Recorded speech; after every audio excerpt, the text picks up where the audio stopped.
Turn around, motherfucker. Let's see what. There's not going to be a lot of light, so I'll make it quick.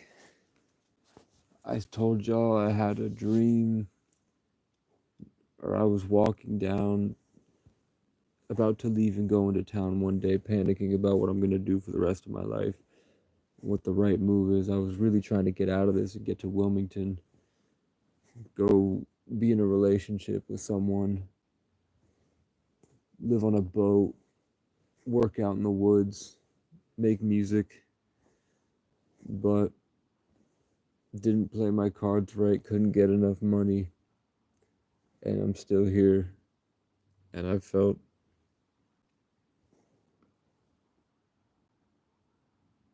like everything I worked hard for is being stolen and actually spiritually raped, and there's nothing I can do about it, and I don't have the words to describe to anybody the experience I go through.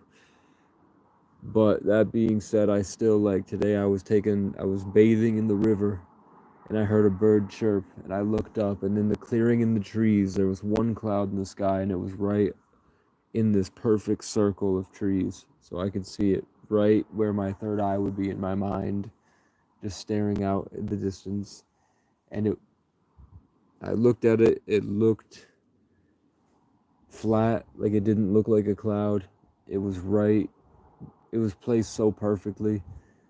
And then the middle, like the exact middle of the cloud swirled and it formed a perfect eye. And it was just staring at me. It wasn't moving. The wind was going, but the cloud was flat. And then it morphed into the face of the lion of when I saw the lion person a couple weeks ago, and I talked about that, where it like popped into my mind and then showed me I shouldn't be trying to get away from this place. I should be here making it better and kind of escaping from society. And then I did that for 2 weeks, and it's been great. I wake up with the birds every morning. I'm energized. Um, if I try to meditate or feel my power, try to put that back in my system, kind of get back in my body, the birds will freak out and they will scream at me until I stop. So I kind of get stuck and tethered to it. But today I was up the whole day from sun up to sundown, and time was moving so slowly and I got so much done. I'm going to give y'all a property tour tomorrow. But every time I felt close to feeling peace, um, strange things would happen. Like, I like activated the same way I activated when that guy came at me, the crazy Vermonter. I was trying to get back to that, and I got close and I got like a breakthrough, and then something knocked over an entire tree. Someone knocked over as soon as I activated the way that I activated, and I was focused and channeling energy to start creating and kind of be a funnel, kind of bring something through for my imaginative space, start being like a converter, start making a change. And then about like 50 to 100 feet behind me, giant tree goes down. I look over, it looks like there's a person or a bear or a deer or something big that knocked over an entire tree. And then I start running towards it to see what it is, and then it's gone. It just disappeared immediately.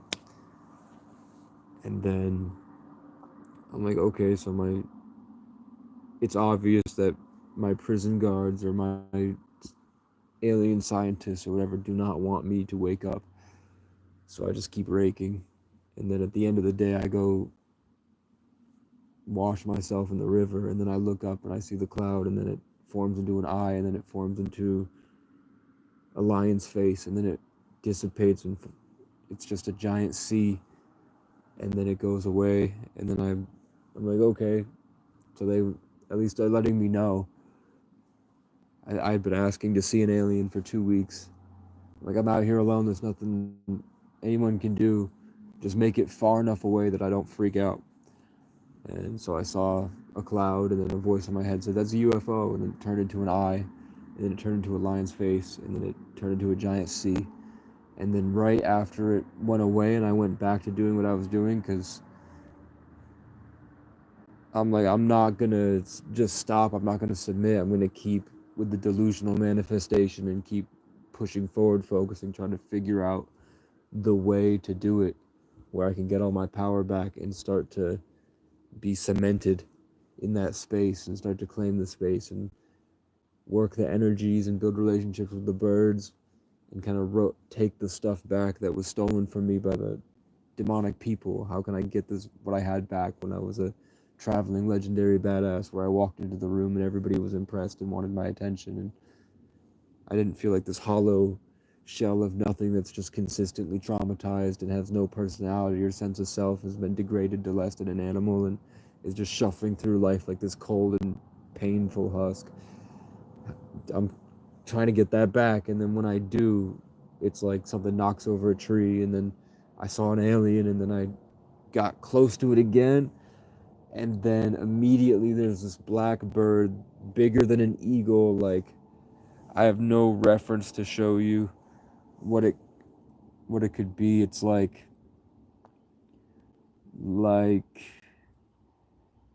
yeah, that's it. So imagine like a fully grown adult black lab, and then just the front half of it, where it's the two legs, and the two legs of the bird, and then the head is probably the same size.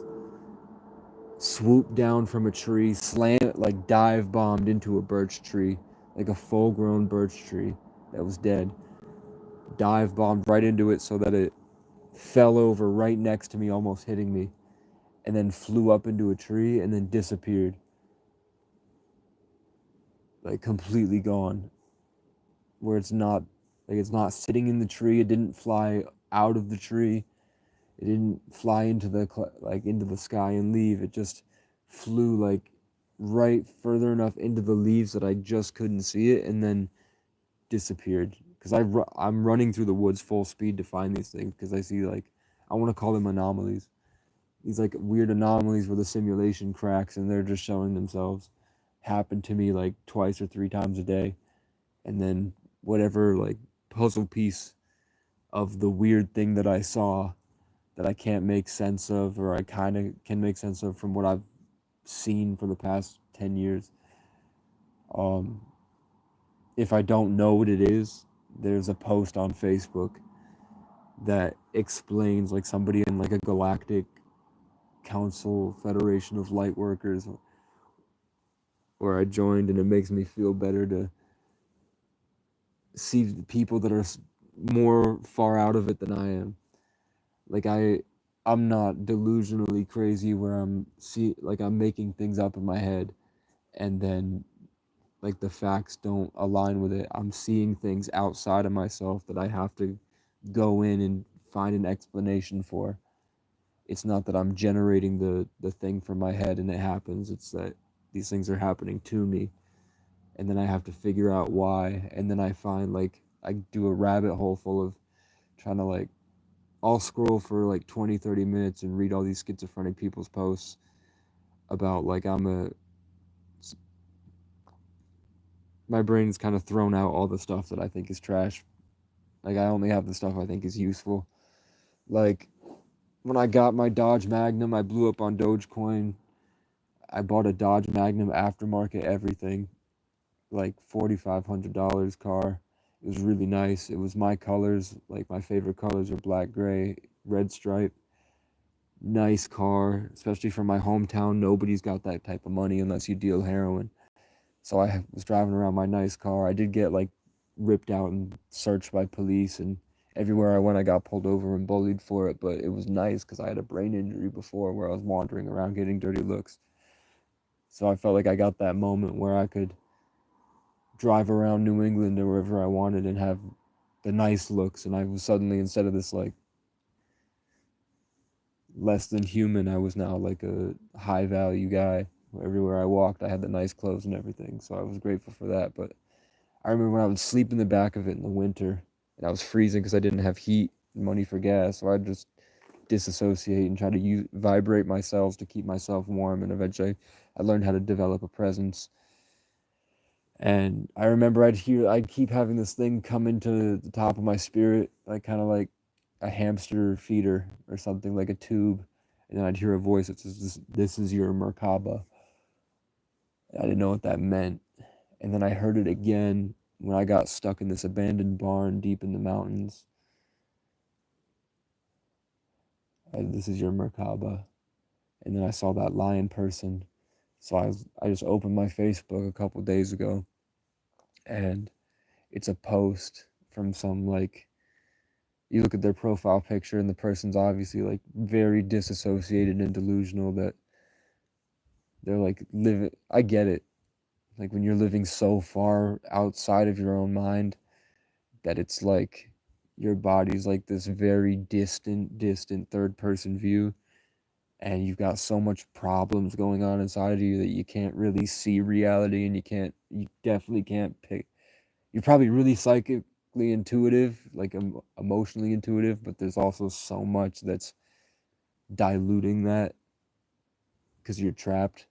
So you look at their profile pictures on Facebook, and they're so far out of it and they don't understand. They're like rigid, and it gives you the uncanny valley. It gives you the ick. But they're posting stuff like very high level spiritual stuff I didn't realize until like years of isolation and thinking about things and piecing together everything that I've seen in my day to day, and how that ties in with like the golden spiral, with like the pattern, and how I fall in love with music so I can start to see the rhythm of the universe and how everything's moving, and how my decisions and will interact with the will of my surroundings, and how this whole system works. Like little things I pick up off that these people have down, and they talk about the Merkaba is like if you're a soul or a spirit traveling through the universe, um, like this conscious entity that's flowing through space time.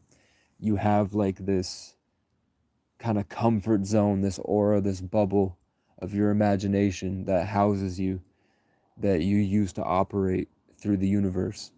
That's like your spaceship. Like when people see UFOs in the sky, not the Nazi ones or the flying saucers, but like the weird like hollow disc shape as the police are coming.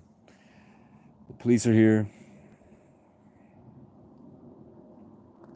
Let's hope I've built a good enough relationship with them that it doesn't go bad. I'm just gonna tell them I'm charging my phone and I'll leave. Yo, yo.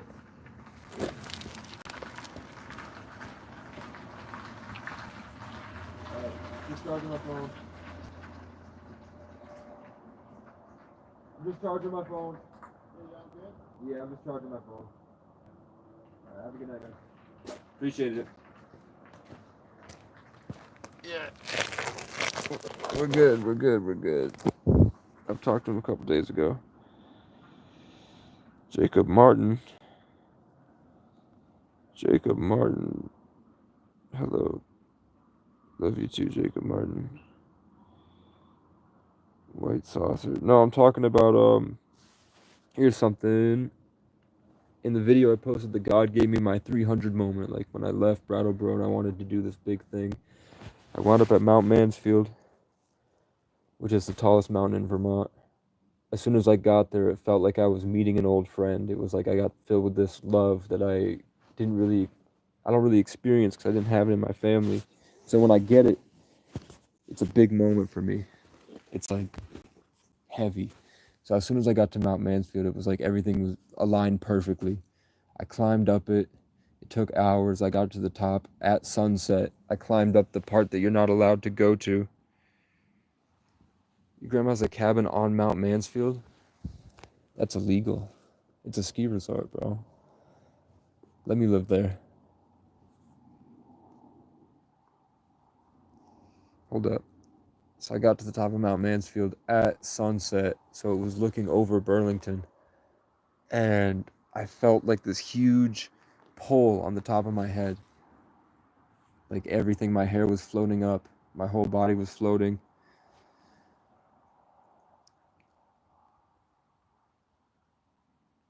I remember because I had just walked for hours with no food.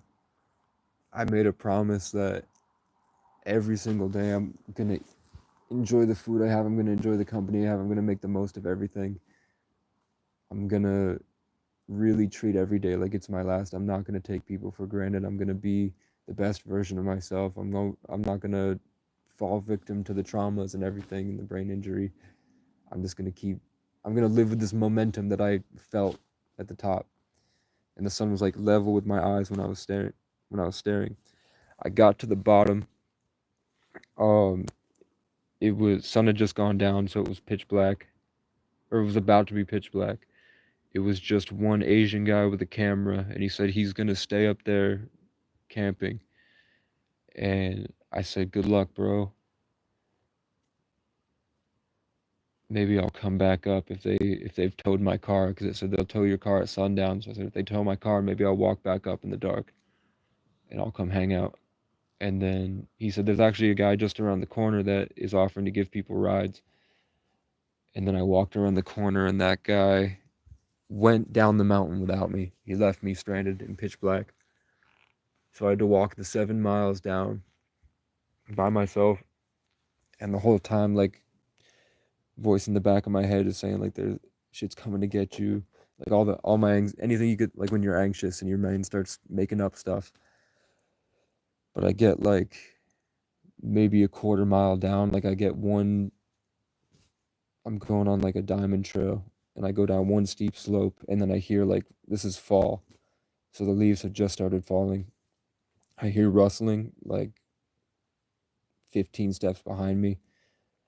I'm just keep going. I'm like, fuck that. I don't say any, like, I don't put any focus on it. I'm just going down the hill. It runs across to the other side of the trail, or the slope, and it's following me the whole way. So it's a 7 mile hike down all these different ski slopes, and the whole way there's something it sounds like it's running on 2 feet. It's rustling. It follows me to, like, I'll cross, and then it will cross, and then I go down further and it crosses. So I go down like halfway. Eventually I pick up a mile marker. I have a Bigfoot story. I've been this is like my third year outside. I haven't been inside longer than a week. So I have so many UFO stories and sleep paralysis and spirits and shit that goes on in the woods and simulation breaking stuff and fighting crackheads and meeting, like, so many weird stuff, especially on full moons, and it's a full moon tonight.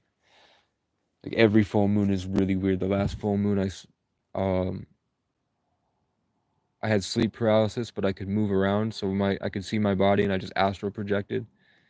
And I looked outside, and there was a giant praying mantis, and then it brought in the spirit of somebody that died on the property a long time ago, and I got to feel all of his memories and what he was like.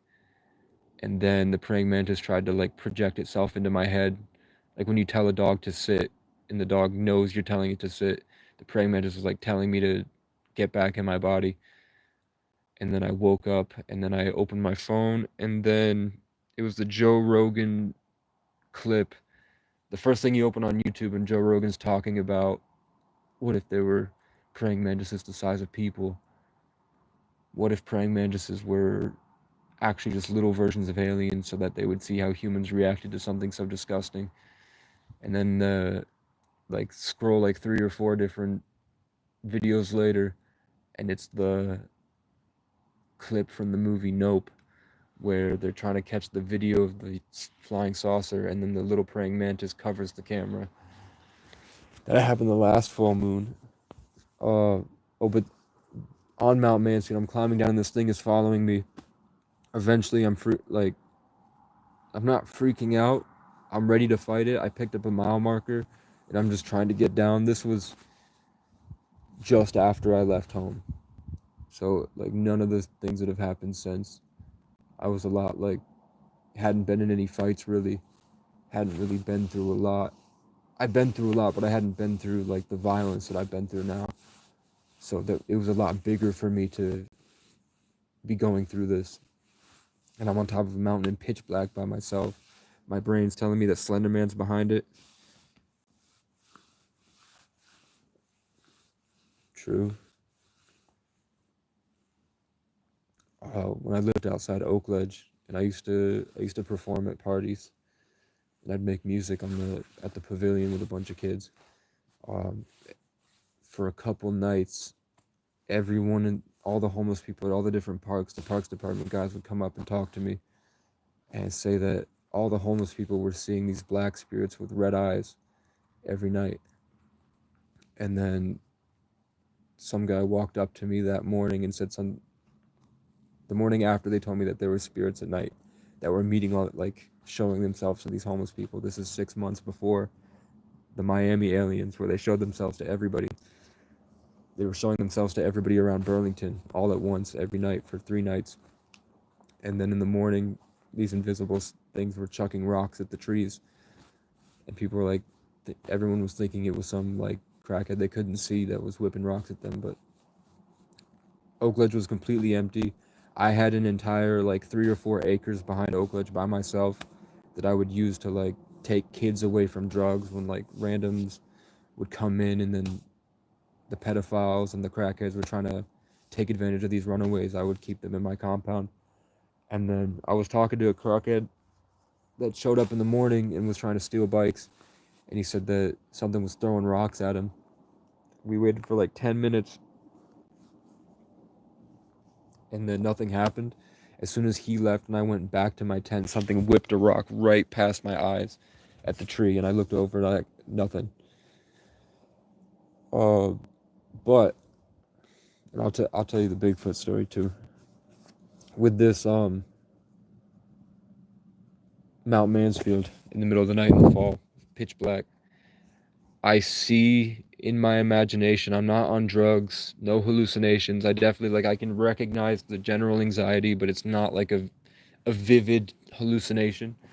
I'm walking down and I see like this tentacle of light almost, or like a string of light come around the side of my face. I feel the pressure, I feel the high vibrational ringing. It opens up my mind and I see the woods, and I see this giant like not 6 foot, like 8 foot on 2 feet deer with giant antlers and really long fingers, like human fingers. And it was like communicating in my mind that that's like the embodiment of the forest, and that there's like a deal that they had that I'm allowed to do this. This is like a test for me. But if I choose to bitch out and hide or go back up to the top and wait or scream for help, that I'm at the whim of the forest and that they could send like a mountain lion or a bear or something to get me. And then the thing behind me got as close as it could and then took off back to the same distance. So the thing that was following me got close. I don't know. I don't know. I was focused on his head, and it was like an image in my mind. But that thing disappeared. The thing is still following me. I made it like another 20 or 30 minutes of walking down the hill trying to figure out how to get down without slipping with my mile marker, waiting for the whatever that thing was to get close enough that I could turn around and hit it. Eventually there was like a 6 foot drop, just cliffs, and then it was a tiny little space between the cliffs and the chairlift post where the gondola is. So I decided to hide in between that and wait for this thing to see if it would reach over and do anything. It just waited, it stopped moving. I'm like, okay, I'll just stay here the whole night and wait till sunrise. And then it happened again where the beam hit my face, except it was right in front of my face this time. And it was a porcupine. It was a porcupine that the day that I left Brattleboro, I was going to get a storage unit in Hinsdale.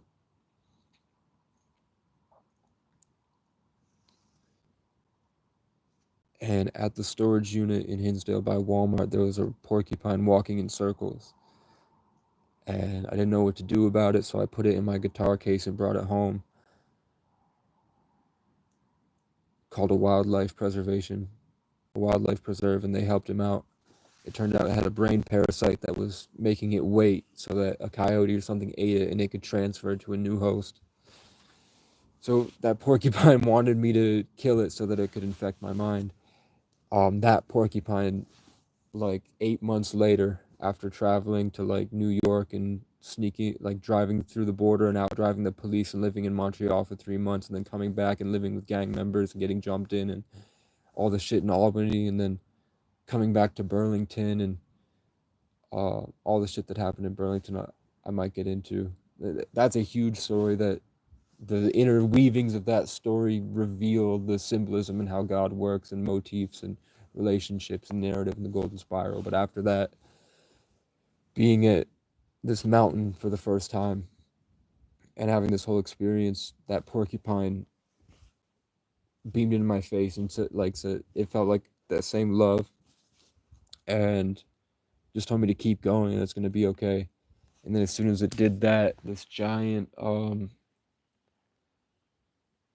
it looked like a sperm cell or a tadpole that was black with this bright yellow aura around it, flew over the mountain and then just dropped. And my mind was like, that's an alien that's gonna hunt me down and kill me. I like discovered too much. That porcupine shouldn't have spoke to me. Whatever that thing in the woods is, I'm like, I waited too long and now the giant deer person is gonna get me. So I'm like, oh fuck it, I'll crawl to the tree line and then try to crawl down the rocks. And then I get to the tree line and then I'm like grabbing on the vine and I'm crawling down and then I just feel like there's something like a person right there in the pitch black that I can't see. And I pause for a second. I try to like get a feel, like maybe I can empathize and see what this thing is.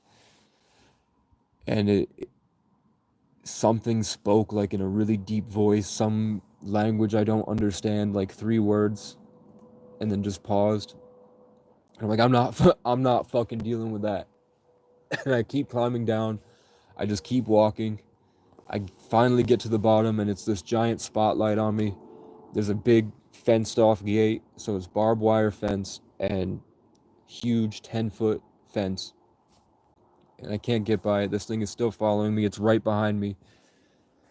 I have the mile marker. I can't speak English anymore.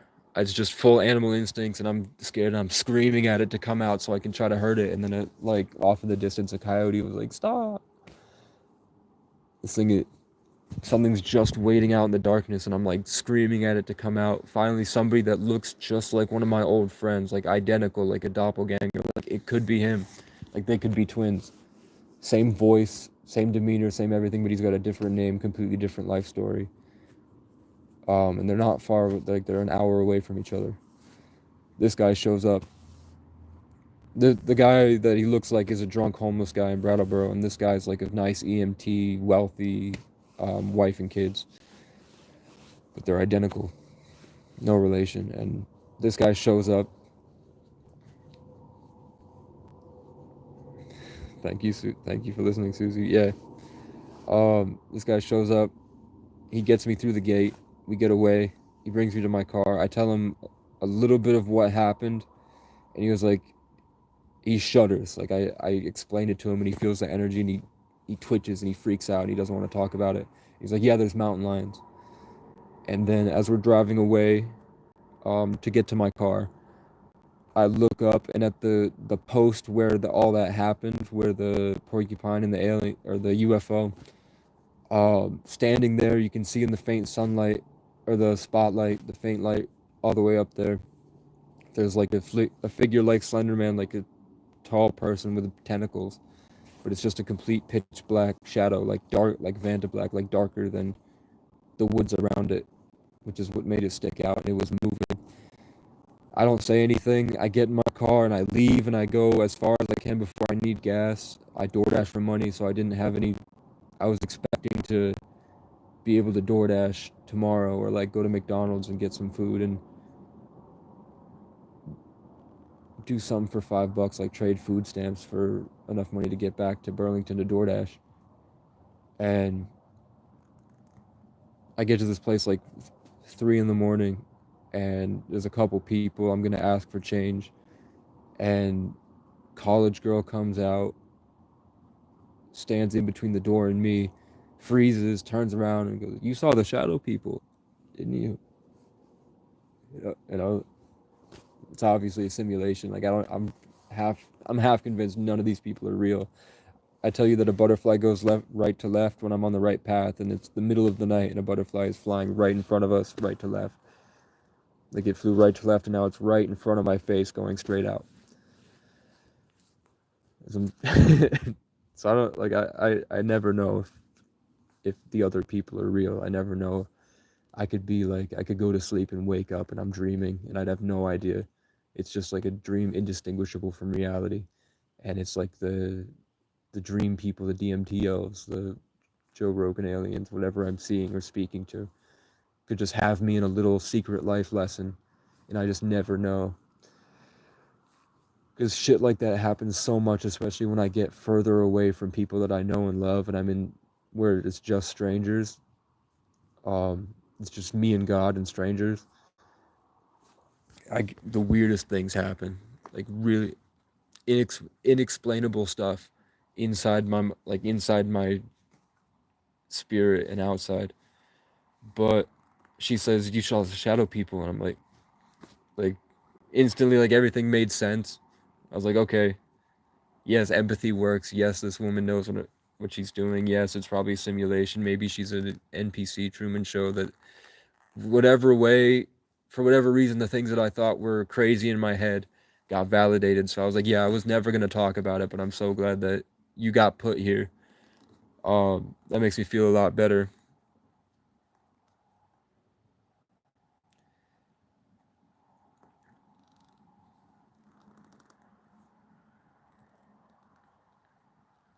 Yeah, so this woman could tell that I had seen the shadow spirit that I just saw like half hour before, and I recorded the whole thing. Um, I recorded 30 minutes of me talking about it afterwards on the drive. So she told me, yeah, everyone sees them, but nobody really talks about it. It's just commonplace in Vermont, and I should look up the cryptids for Appalachian Mountains, and that there's a lot of stuff that people just don't talk about publicly, but it's been folklore forever. And then immediately some guy walked up and gave me like $5. Like I hadn't asked anybody for cash yet, but some stranger walked up and gave me money. He was like, "Oh, do you need gas money?" I don't look homeless. I was in my nice like Tim's chain hat. Hadn't asked for money at all. I was just standing out there. I figured like if anything, he'd think I'd need a cigarette or something. But the guy just gave me money, so I got back to Burlington. Other things about shadow people, like I had sleep paralysis for a long time after the car accident. Before the car accident, I had one sleep paralysis when I was 13, and it was like I got kicked out of my body, and there was this old woman with red eyes at the foot of the bed, and she was like sticking her hand out and trying to suck all the life out of me like a Harry Potter dementor. And I screamed and woke up, and then for the next week, like my stepfather would wake up with like the hand marks, like the burn hand marks on his leg a couple times, and my mom would have like this terrible feeling at like 3 in the morning, and then we called a psychic, she saged the house, and it went away. But then after the car accident, I drove my car into a pole when I was 18 or 19, and I went 80, and then I remember the airbag didn't go off, and it felt like I just vibrated out of reality and entered a new one where everything was completely different. And then since then, like strangers come up and talk to me about purgatory all the time. So like I never know. I'll really never know. It's a secret that if people just came out and said like, yeah, it's a Truman Show. You're a 33 life path. You're special. This whole thing was planned for you. You have a mission. We want to see how far you'll go. It's like a science experiment. It's like a video game that will reset if you don't get the good ending, and that's why you have deja vu. Like so many times people hint at it or like show up, or you can see the obvious narrative. Like I'll be traveling around the country, and every small town I step into, I meet a Brian, and the Brian takes me to somebody that becomes my spiritual teacher, and I learn a whole new aspect of reality and life that I carry with me, a whole new style and creativity that helps my art. I'm challenged and I have to get into fights that often end with me like almost dying or me almost killing the other person just because someone comes at me and jumps me. But it's as I'm just walking around, like I barely talk. And when if I can get in the groove and I'm in like and I'm doing good and I'm back to where I was when I was in high school, that same type of like force of nature, forward moving, competent charisma, then I'll start to like build positive relationships and make an impact on the community. But regardless, it's like a Brian takes me to somewhere, then I run into like somebody named Cat. I'm making an album called Bearcat here at the end of this parking lot when I was broken down this winter, and then a guy shows up in a box truck with the same colors as my album cover, and he's got a cat named Bear. And so much has happened, and I feel like turns out that the Irish god of the wild is named Cernunnos, and that's what CERN is, that particle accelerator, and Cernunnos is described as this 10-foot tall deer with human hands, like that episode of Adventure Time where Finn gets a concussion. He gets a brain injury, like I got a brain injury from the car accident, and he goes away and he comes back, and then this deer person has kidnapped all of his loved ones, and then locked them in a dungeon, and he has to free them from the deer person. And then like Native Americans, they call that the Wendigo, which is like if you stay in the woods long enough, there's this giant deer man that comes out and tries to steal your spirit. So that's what I saw. And since then, or it's a Truman Show where it's like that, it was like the government since the 80s has been able to like identify your biological fingerprint and monitor your brainwave, and if it gets to a certain like alpha theta state, like when you listen to binaural beats and it kind of elevates yourself, or you get high and you listen to music and it kind of elevates you, or you orgasm, like you're having good sex and you kind of feel like you're transcending reality,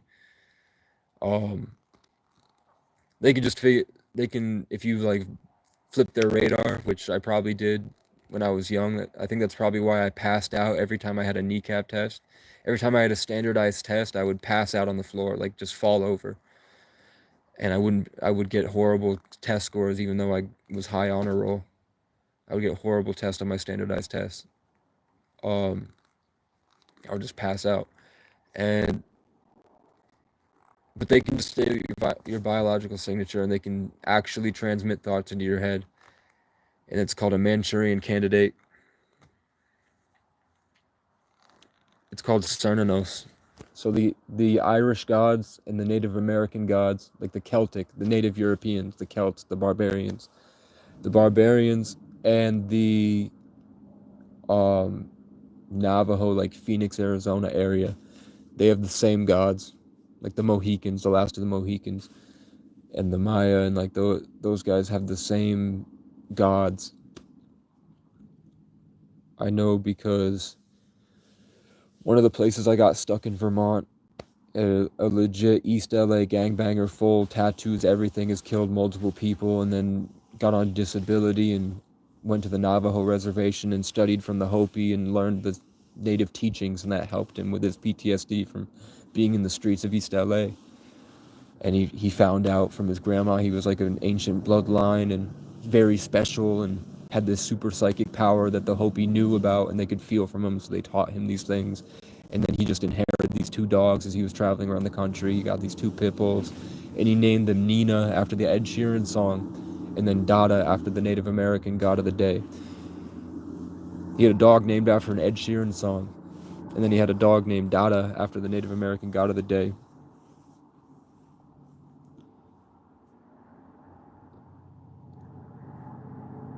Yeah, that's I can get into that in a minute. Hold up. Turns out that Dagda is the Irish god of the day. And the first person to message me on Facebook ever is somebody named after the Irish god of the day. My roommate in the retreat was named after the Irish god of fire. My name means descended from the king of Ireland who spent his whole life trying to get the people together to sweep the Vikings out, and then did it and died in battle doing it.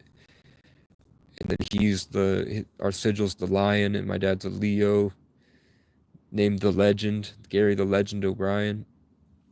And I'm seeing these lion people, like I saw a cloud with a lion's that was an eye and then a lion's face. In terms of like, in terms of like, the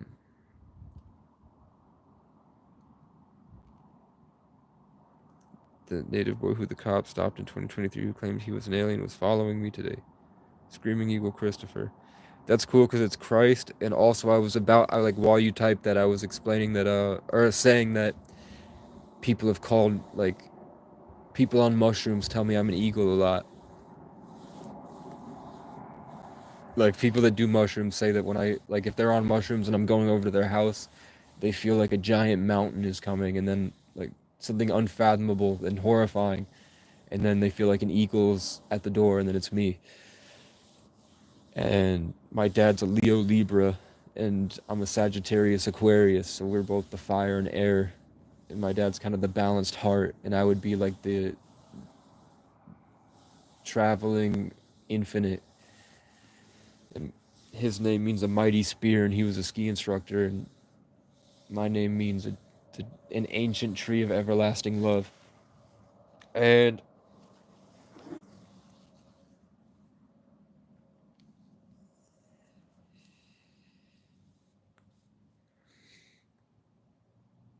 the eagle, the symbolism behind the eagle is that when an eagle turns a certain age, when it gets to be like what they consider wise, like its beak and wings no longer work, it will fly to the top of a mountain and it will tear off its beak and wings and then grow new ones, brand new ones that will let it live out another half of its life.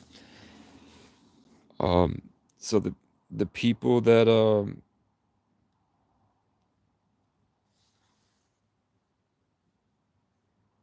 dude, my dad had a boat in Wilmington, and eagles would just land on our boat all the time. My dad my dad was a ski bum. He left New York City at 17 and just lived in a van and couch surfed at Mount Snow in Brattleboro, or Mount Snow in Wilmington.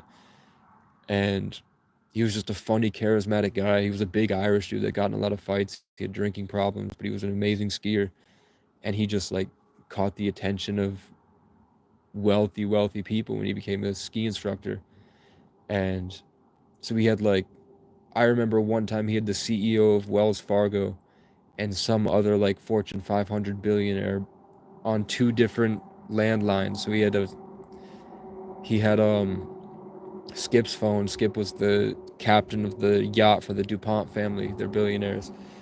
And my dad was sitting there. He would house sit for him when Skip would be on the boat and dog sit. So he had on the downstairs phone, he had the CEO of Wells Fargo, and on the upstairs phone, he had a billionaire, like, bigwig.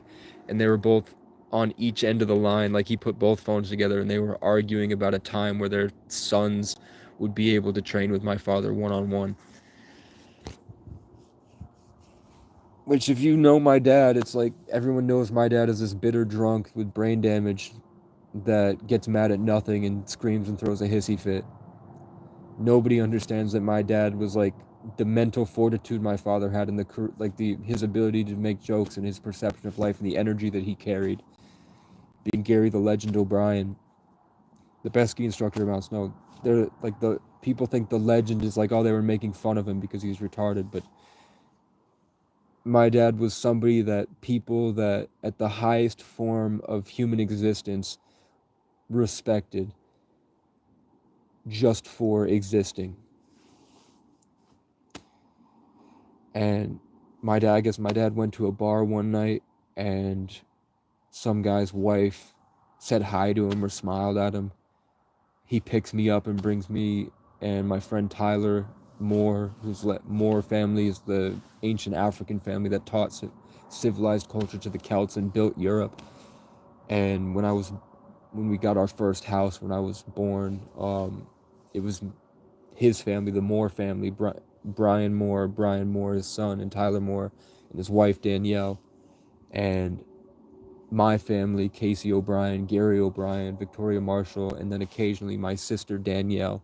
So there were two Danielles, two O'Briens, two Bryans, and then this ancient family from Czechoslovakia, like a last name that only like 500 people have, from like a long time ago in like ancient Romanian mountains. Like the weird Transylvanian castles and whatever they had going on over there, showed up, and the daughter's name is Ariana, and she's an Aries, and her dad's Aryan Nation, and then their mom Melissa hooked up with some guy at a homeless shelter, and they gave birth to Jesse Clodius, named after the Roman Emperor Claudius, and his name's named after Jesus, and he's a Leo.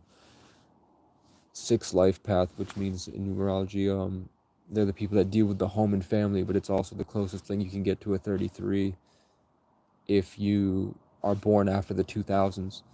Like the next 33 life path, which is the rarest sign, is the most powerful. It's the last one on Earth according to like the system of the universe. Like every religion has numbers in it, and numbers are representations of the change in energy as the stars and the planet shifts and the planets move around. Letters and numbers are just a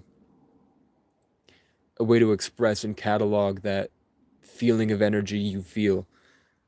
Like if you turned your phone off and sat in the woods, you'd see that every single day has a different vibe to it, a different style. And as you go through the seasons like Taurus and Gemini and all this, you'd see that the universe is playing a different song.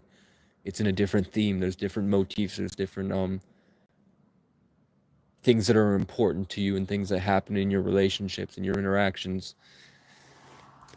And letters and numbers are just a way people have learned to identify that. So in numerology, that's the symbolism of the eagle. That's why the eagle is so important, is because the eagle goes up to the mountain when it's ready, shaves off everything, grows it new, and then starts over brand new after everything. And Freemasons say that when you go through all the different rituals and probably sacrifices and all the shit that you have to do to become a 32nd degree Mason, which is a lot of different stuff. Like to program you and fill you with a certain knowledge so that you can like hack your spirit to be able to unlock something different, to transcend. And when you get to that level and you rise to the 33rd degree, like when water goes from freezing to liquid, when ice melts at 33 degrees, that's when you become the eagle, like the Eagle Scout in Cub Scouts and Boy Scouts. You become the eagle. And I'm a 33 life path, which means that's the path where you've gone through everything life has to offer, and you have this last challenge where you have to express everything you've learned to influence as many people as possible. You have this like,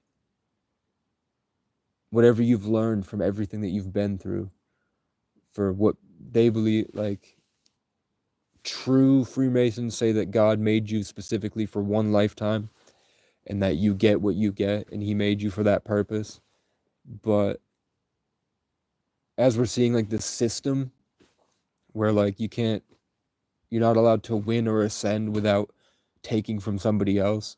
Like most of these celebrities and these moments online, when you watch a podcast live, it's taking your attention away from you. It's taking your love, your energy. Like when you go to a concert and you're full of happiness and love, and then you focus on the artist, for the most part, they're usually just trying to funnel that away, and then like if they're good at it, they'll give you a positive experience back.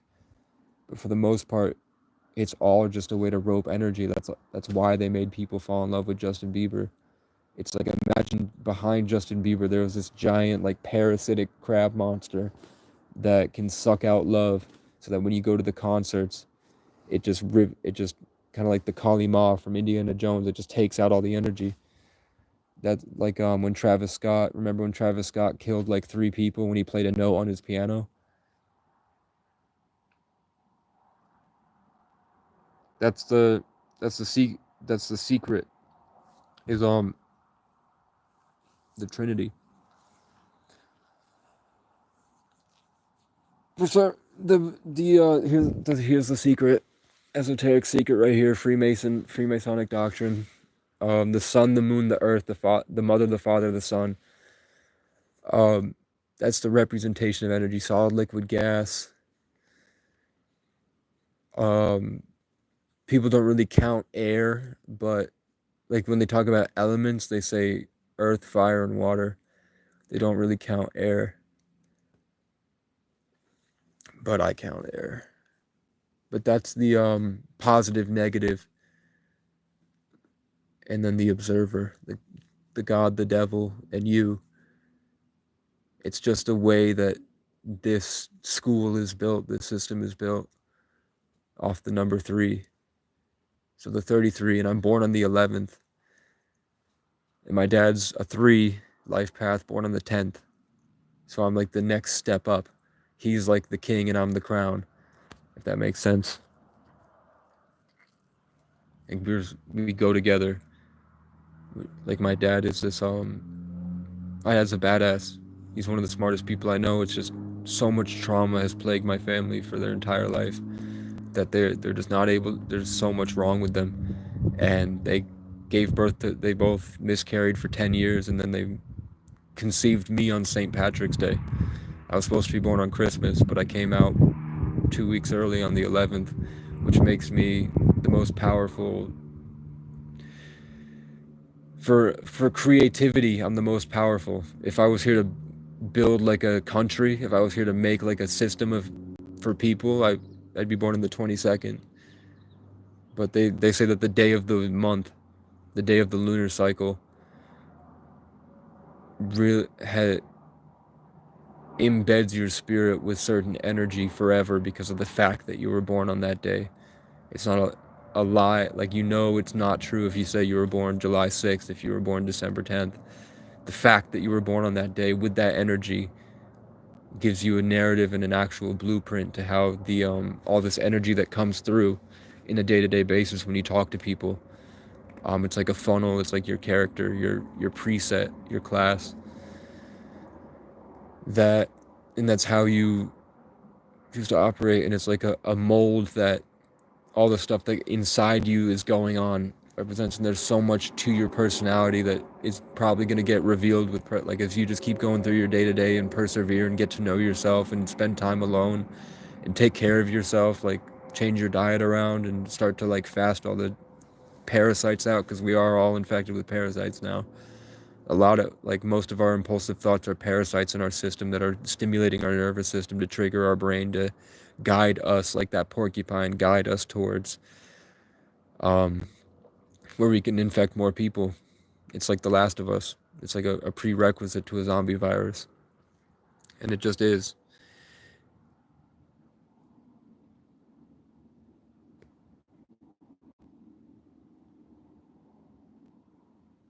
Fuck yeah.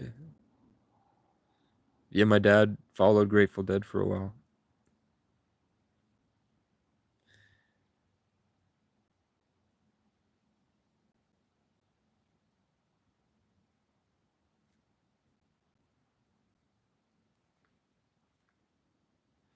Yeah, I'm Irish.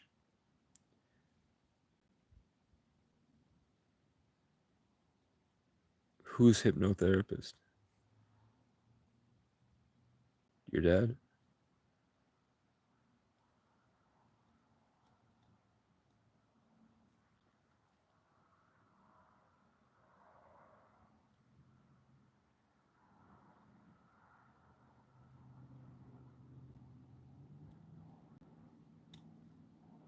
Yeah, I don't know if you all saw the Terrence Howard interview. He took something halfway through that he said fixes parasites.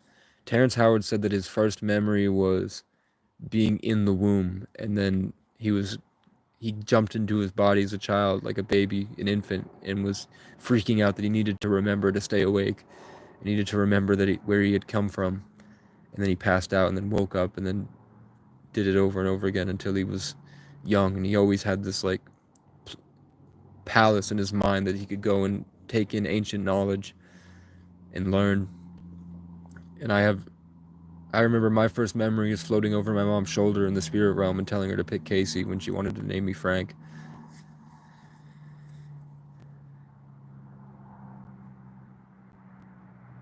Oh, you just if Justin Bieber's going to a hypnotherapist, I don't think it's not any good. Justin Bieber's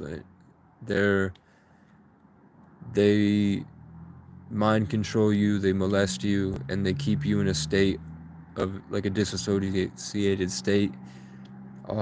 This they do like they'll infect.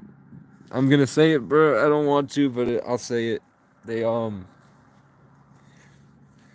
there's a parasite that they inject you with that keeps your brain locked in a certain state so that they can control you remotely because the CIA has been able to astral project.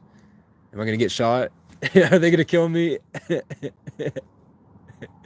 The CIA has been able to astral project and transmit their consciousness for a long time, and they just puppet these people for like if you Google right now, if you go on TikTok and look up, they might have deleted it, but if you can find it somewhere, definitely Ice Spice Super Bowl Satanism, and you'll see her do the hand sign, and her face starts crying like she's like, no, don't. And then her body was like, yeah, the devil. And it does the hand signs and grabs her and starts to play with her, and her face is like, don't, not right now. And she's like freaking out, but she's given herself away to some type of thing that has been attacking me, and like I get in violent fights, and it's constant. Like I can tell the thing's voice, if it's the devil or if it's the same entity or if it's like my own personal FBI agent.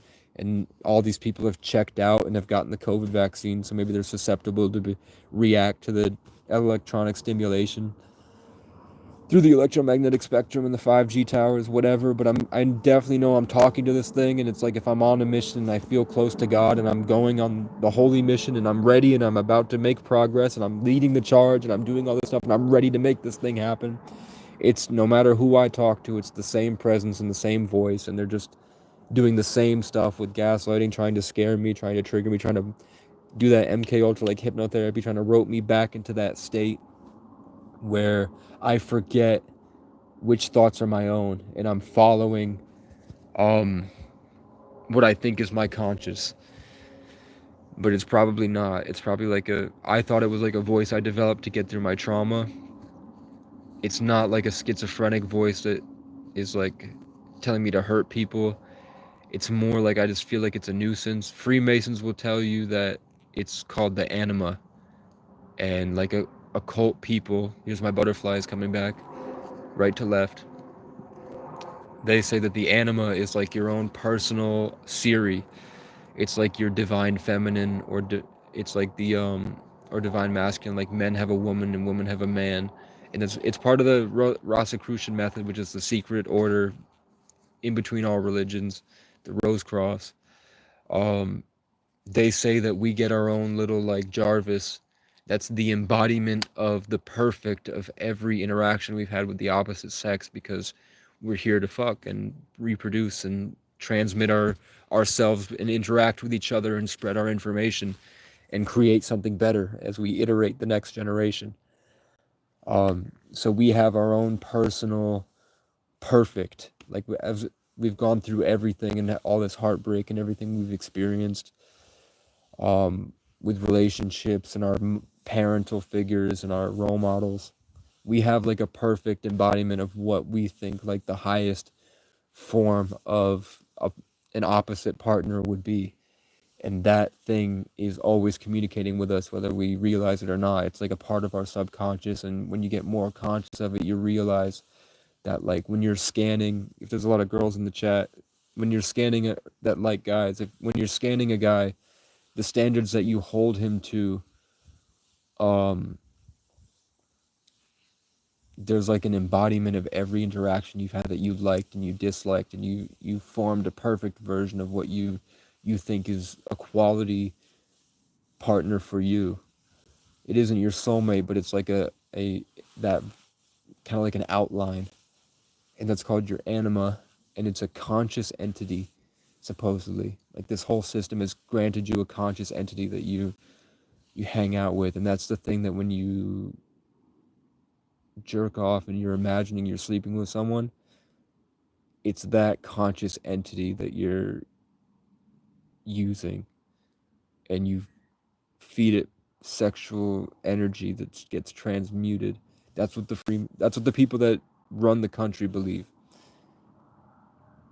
The people that run the country and stage all this entire show, like the fake presidents and the Andrew Tate and the Aiden Ross and all the stuff that you see on your For You page, the celebrity stuff, all the stuff that we think is running the country, the wars. What they believe is that it's like an AI. We're inside like a complex intelligence, the universe that loves us. But there's also like parameters set that lets us become a farm for the Matrix. And there's definitely a transhumanist agenda. But I'll tell you, like, I don't have it today, but usually if I can get to like a certain high vibrational state where I kind of like set this parameter, where if there's tons of energy around me, I'm able to kind of put it in my mind and funnel it and control it. Then all of a sudden, there's nobody out here. It's 1 in the morning probably, and all of a sudden there'll be somebody walking. I swear to God, somebody walking like just around that truck, or there'll be like an owl right there cawing, or a crow will go off, or there'll be birds. Tonight we have the butterfly. The butterfly's going right to left. There's a butterfly in the middle of the night. I don't know how often you guys see butterflies at night, but I don't, and I live in the woods. They usually go to sleep, or they go somewhere. But today, when I'm on the right path in my conversation, I'm leading us to a certain revelation, the butterfly's coming through. Today's also the full moon. It's a time where you should sit by yourself, and I mean, the best creators probably have this trauma bubble that let them sit inside their own mind, the way that they would in like high school when you tune everything out and you just want to focus on the music in your head or whatever. That's when you can start to like create things, like moments that you want to happen, and the energy of the moon supercharges it. And that's why most people have like these traumatic experiences during full moons. Like usually the day of the full moon, people go through something that ruins their day. I just happen to have it every day. I know on 22 days, that's when the zodiac shifts. So that's when it transitions to a new stage of our development. This 22 day, the outlet that I usually go to down this mountain by my campsite, they took it out and they sealed it up. And then the guy that's been following me for months, that only comes out when I'm like very close to winning. Like I'll be fighting and screaming in my own mind, trying to make everything work. And there's people swerving around me with the cars. I'm getting jumped on the street. It's cold and I was hungry and begging for food and trying to get a job, and no one will hire me for whatever reason. They just don't call me back, and I'm struggling and I'm begging for help on the internet, and people are screaming at me to get a job, and no one is in my corner, and I'm out there just in the snow, disassociated, freezing, hungry, can't do anything. And then I finally like push through it, and I'm pushing through it, and I'm pushing through it. I sleep in an igloo and I push through it. I don't do drugs. But I'm just, for some reason, it's just the world will not help me at the time. And then I finally break through, and then the girl that I wanted for months, that I had a huge crush on, that I was thinking like she was the thing that was keeping me going. I heard her sing on the internet, and it felt like my version of perfect. Like when I'm chasing my magnum opus, I make music every second of every day in my mind. I'm making songs, and all this stuff that I've learned, this heart, how to use my heart to make myself feel, that breaks myself free from depression. It feels like my true self. I just felt it come from her. She had the same thing. And she hit me up. I wasn't gonna hit her up until I was rich.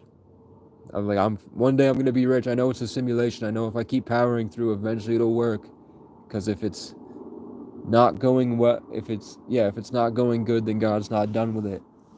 So I just keep going, and then I break through, and then she messages me, and she's like, "Had to tell you, you're really cute." Salute emoji. I had to get it out. Good night.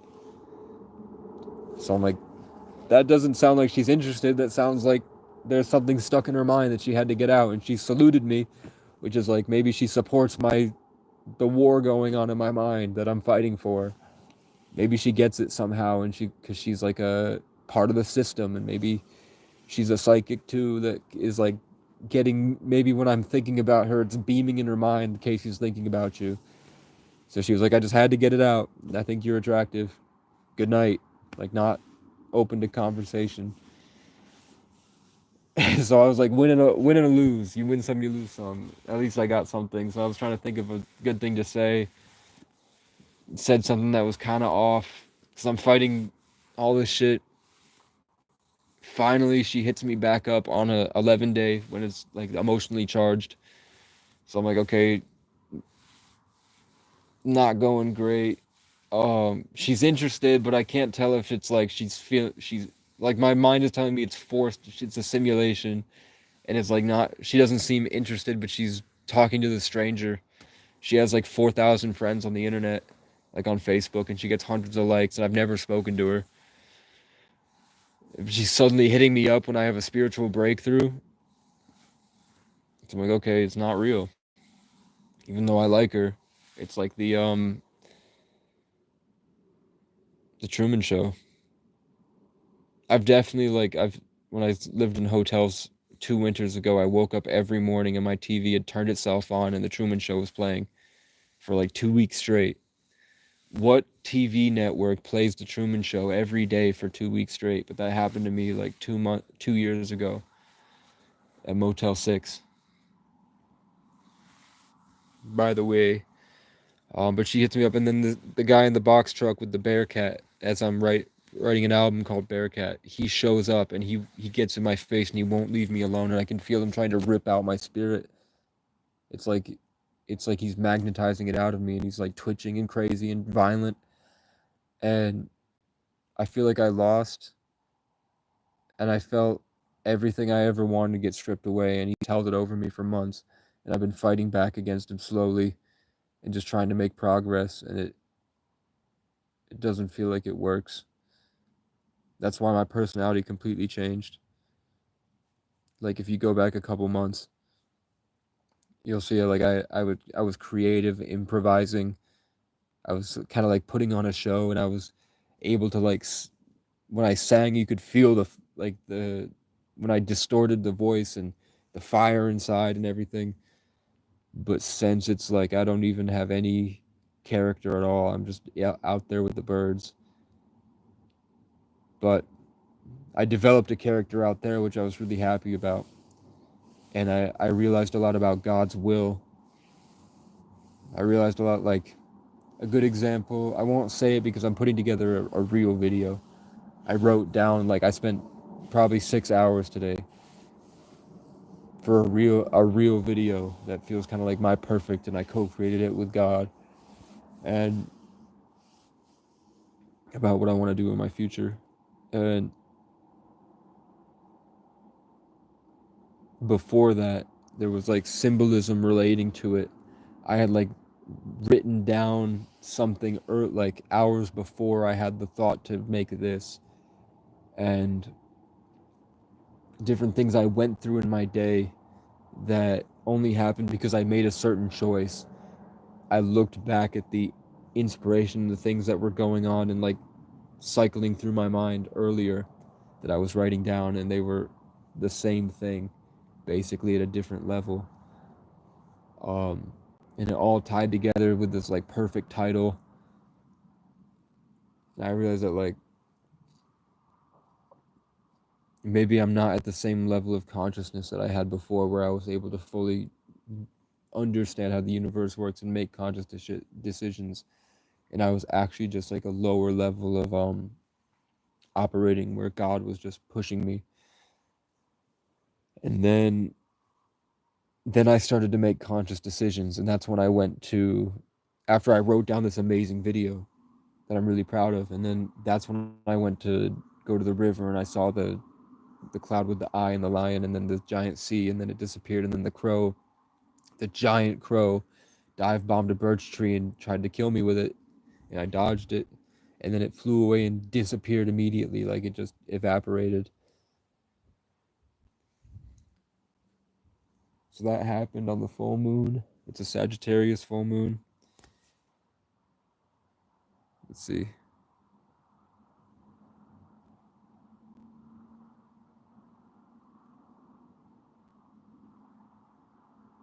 I'm sorry to hear that, Susie Fairfield. I hope that if you could get to the woods, get a tent, um get like a Jackery power station, and find a place where you can charge it. It's not that bad. I really think it's like when God puts people through homelessness, it's because they become an advocate and a warrior for the system of nature that the artificial intelligence is trying to destroy. I honestly, like, regardless of like what you're going through and like how shitty everything is inside the city and like your family dynamics, I definitely think there's a entire thing going on with the natural and the unnatural, and I think that being in nature was the best thing that happened to me. I'm so happy that I chose homelessness. It's given me, like, I'm sure you're probably older than me. Um but even if I did it at 30, like, I know people that are going through it right now that are in their late 50s, and it's just the best thing that ever happened to them. They got away from the system that was keeping them depressed, and they found true freedom, and they realized things that, like, in the sub communication with the subcurrents and the undertones of nature and the under vibrations of the universe, the system of how everything works, that you can't reach unless you, like they said, the meek will inherit the earth. um you can't figure out this aspect of reality without this struggle. I couldn't be where I am right now if I hadn't been 3 winters of outside in the cold alone with nothing but violence. It made, like, I remember how much I hated myself when I was in public housing, because I chose public housing instead of getting a job and fighting. I felt like such a bitch. I felt empty and lifeless with nothing. I felt like not worthy of respect. And I realized literally right before I saw the cloud, I realized how much I've grown and how much of a badass I've become and how much of a man I've become, a great father one day, because of this struggle that I was forced to endure. And everything about life seems like pointless, and they all seem like pussy sissies. There's nothing. I realized the value of true friendship, and that I never had it in life, and that I realized alone in the woods talking to a bird that that my mother never loved me, and I was a doll for her to talk to. I was like a dog, and that all these things that I was reaching out and expecting from my life didn't matter at all, and it wasn't me, and it wasn't who I wanted at all. It was like a something in response to my environment, and I had to be kicked out of that environment and forced to leave the system and be homeless to discover that. So I hope that maybe, yeah, I hope that maybe you get something like that, where it's like the 3D 5D split, where it'll help you to relieve yourself of all the things that the system puts inside you.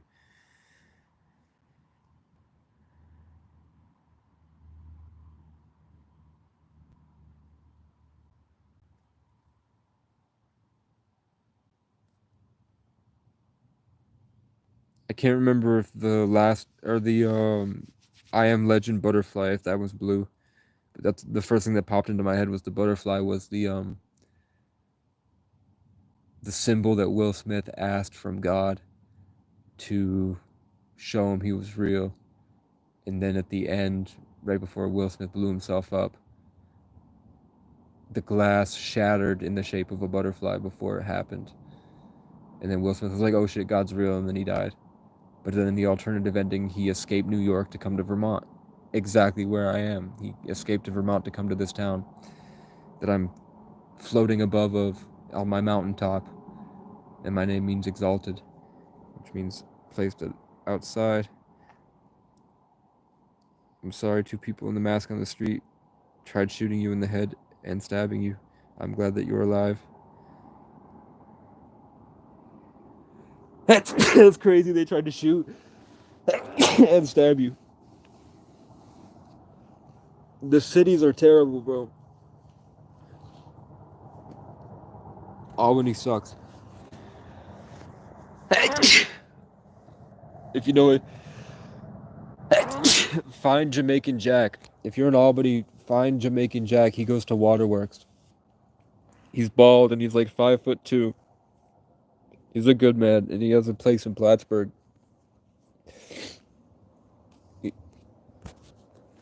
Jack is dope. He's one of my favorite people. That's who I'd go to. He could protect you, bro, too.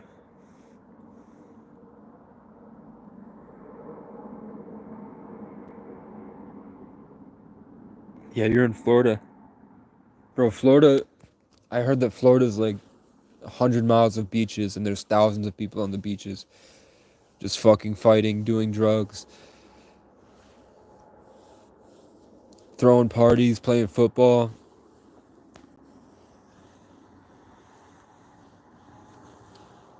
Yeah, that's who I would go. If you have like actual gang violence where you're like being stalked and attacked and harassed, I would go to Waterworks and just, if you're old enough, um, there's like 2 drug dealers at night that come through, but for the most part, it's like I didn't want to go, but Jack took me.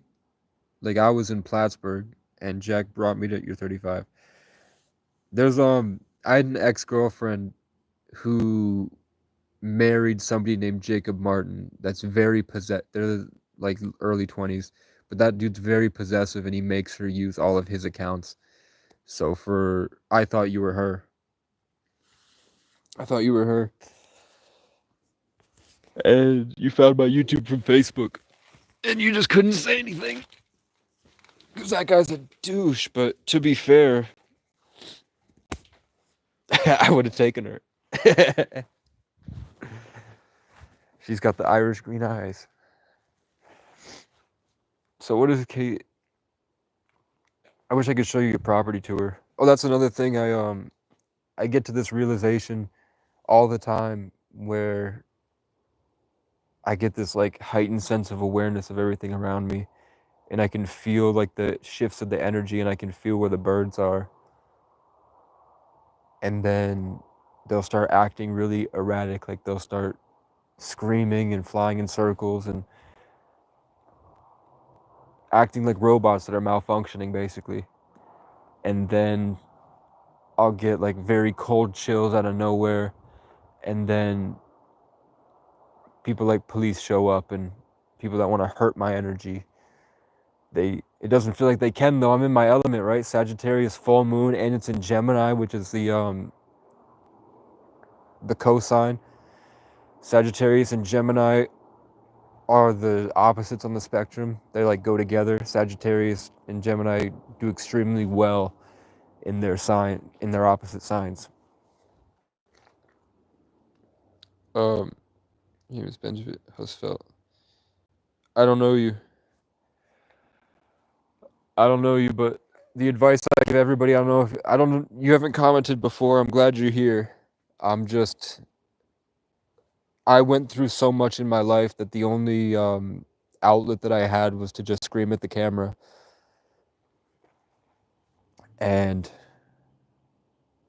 as I'm learning to fix my life, I just put the stuff here, and I go through so much stuff that people are afraid to talk about, and I have no friends or family, so I don't, like, I've been so close to death so many times, it didn't really matter that I share things.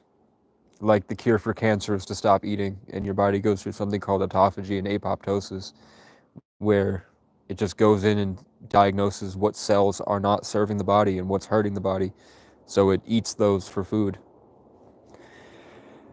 I know someone that I broke down. I went to cheat on my girlfriend in Old Orchard Beach, and my car head gasket blew, and I had to live. I brought it to a tow site and thought I could sleep in the back of the tow site and nobody would notice. And then the CEO of the tow company came out and said his mom told him in his head that to go check on this boy. So his mom sent him over to me, and I was just laying in the back, this 19-year-old kid trying to be famous, and car broke down, got stuck there, and he helped me out. But he was going into surgery like every 3 months, and they were barely bringing him back to life, taking out these tissues in his guts that were eating him alive viciously, and he was barely making it. 2 years later, I had the brain injury from the car accident, and I went to Phoenix, Arizona, and I met a neuroscientist that works for the CIA that I saw on Instagram, and I just found her office and went there. And then she called the police, and they hurt me pretty bad, but then she called me like 2 hours later because that guy and my mom both called her and said, like, why the fuck would you do that? He's obviously a kid. He's got problems. Just like give him a signed copy of your book or something, we'll pay for it. And then she called me crying. I had the sun behind me, which is her her logo is like the sun behind her. So I had the sun behind me when she called, and she was crying and said that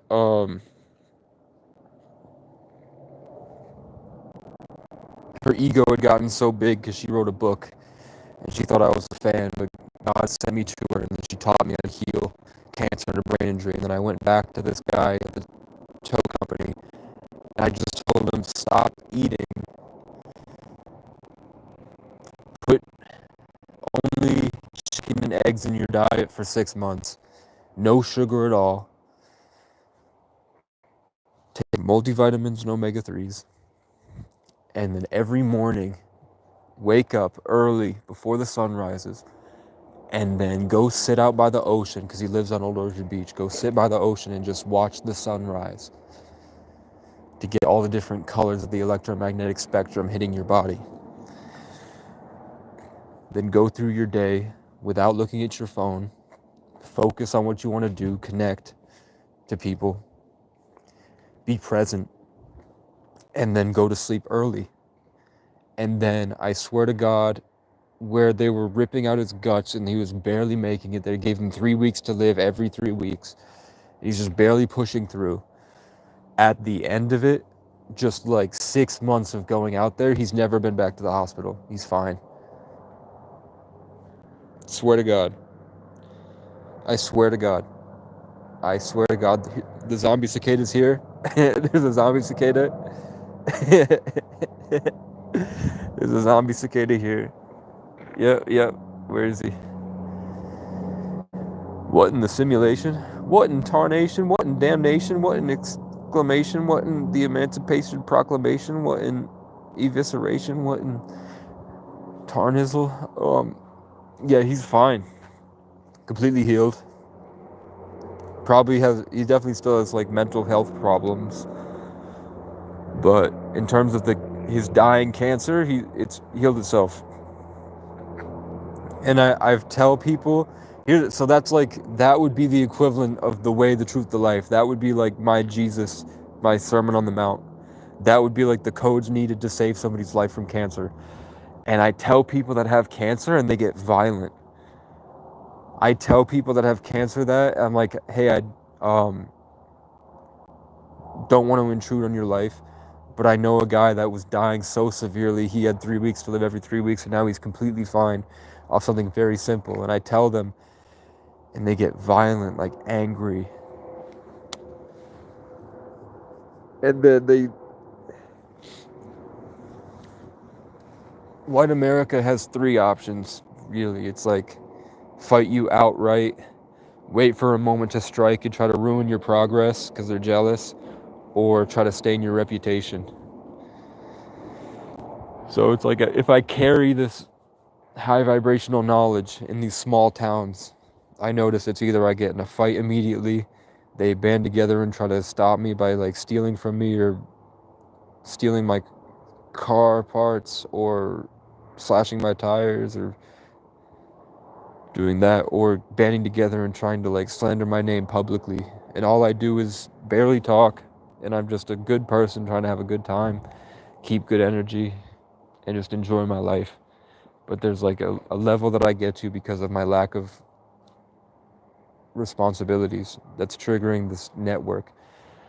And I'll be like, I'll feel like this giant dark tentacle, like this giant evil force, like pierce my stomach, and I feel it start to like try to siphon out my energy or try to program me or control me from a distance. And then there's like 5 or 6 people from my past that had hurt me are suddenly in the area, like characters in my journey that had hindered me in the past or had stolen my energy or made me kind of submit like a dog, like homeless shelters where I needed help to get in, and they made me like spiritually kiss their boot, are now like over here, like, and they all have the same names. And then I'll open my CoStar app and it says, you're meeting people everywhere you go, you're running into the same characters. And I am actually running into the same characters everywhere I go. So that's why I have no idea. I have no idea if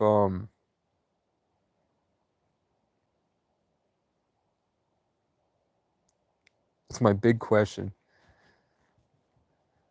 is that it's obvious people are being puppeted.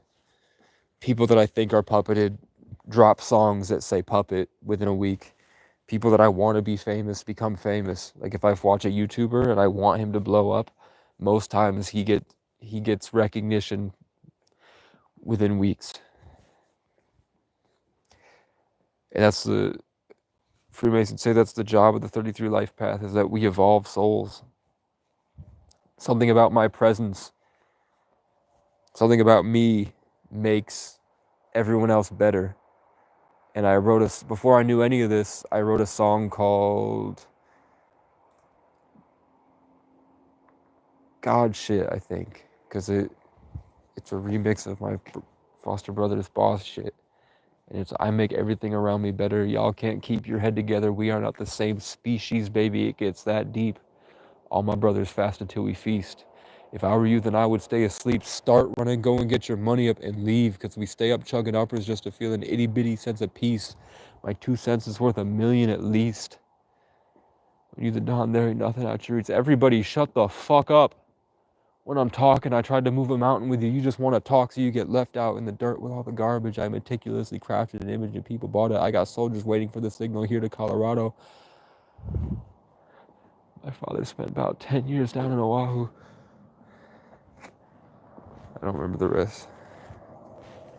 But I wrote if I looked back at the things that my soul wanted to create when I was a child, it's just a better representation of all the things that I'm learning now in adulthood. All these different things that are like big revelations to me were just like simple stuff that I knew before the car accident. And it's like I had the car accident and I asked God to give me myself through other people. I'm trying to come back to who I was before the accident and be the best version of myself. I feel hollow and lifeless. I don't know what to do. Please give me myself through other people. And then I'm watching YouTube, eating frozen mac and cheese in a frozen car in a Planet Fitness parking lot, and they won't let me in to shower or warm up because they're prejudiced. And I'm watching YouTube, and then I see Kai Cenat, and he's doing an Irish jig with the KC in a 4-leaf clover chain. And then I scroll a bit further and there's Kendrick Curry, and his nickname he calls himself is what I named my first Facebook profile.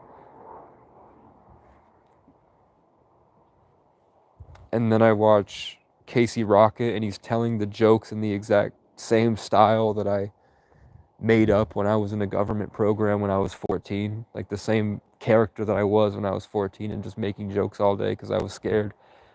Like the style that I developed, it was completely the same.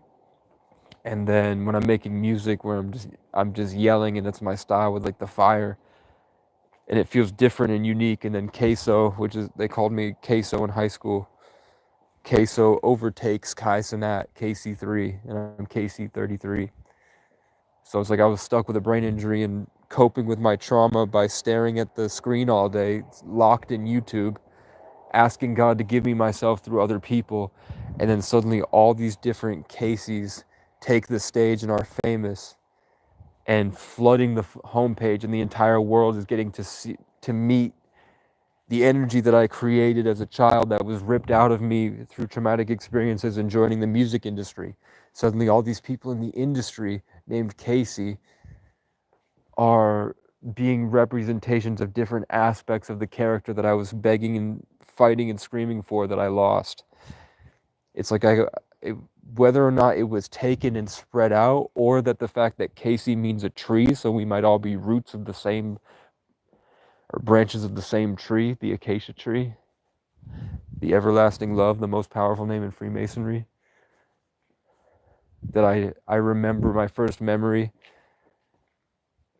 was telling my mom to name me that when Terrence Howard, just like one of the smartest guys on the planet right now, one of the biggest names of innovation. He's made such a big name for himself. They put him in the Iron Man movies.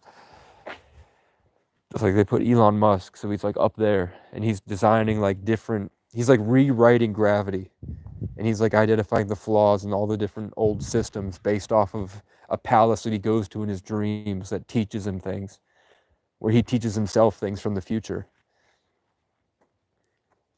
He had the same type of dream. The way he talks is the way I used to talk before the brain injury. His focus was on science and my focus was on art. Like the way he picks apart and talks about different scientific processes is the way that I pick apart and talk about Jon Bellion's album. What's also cool is that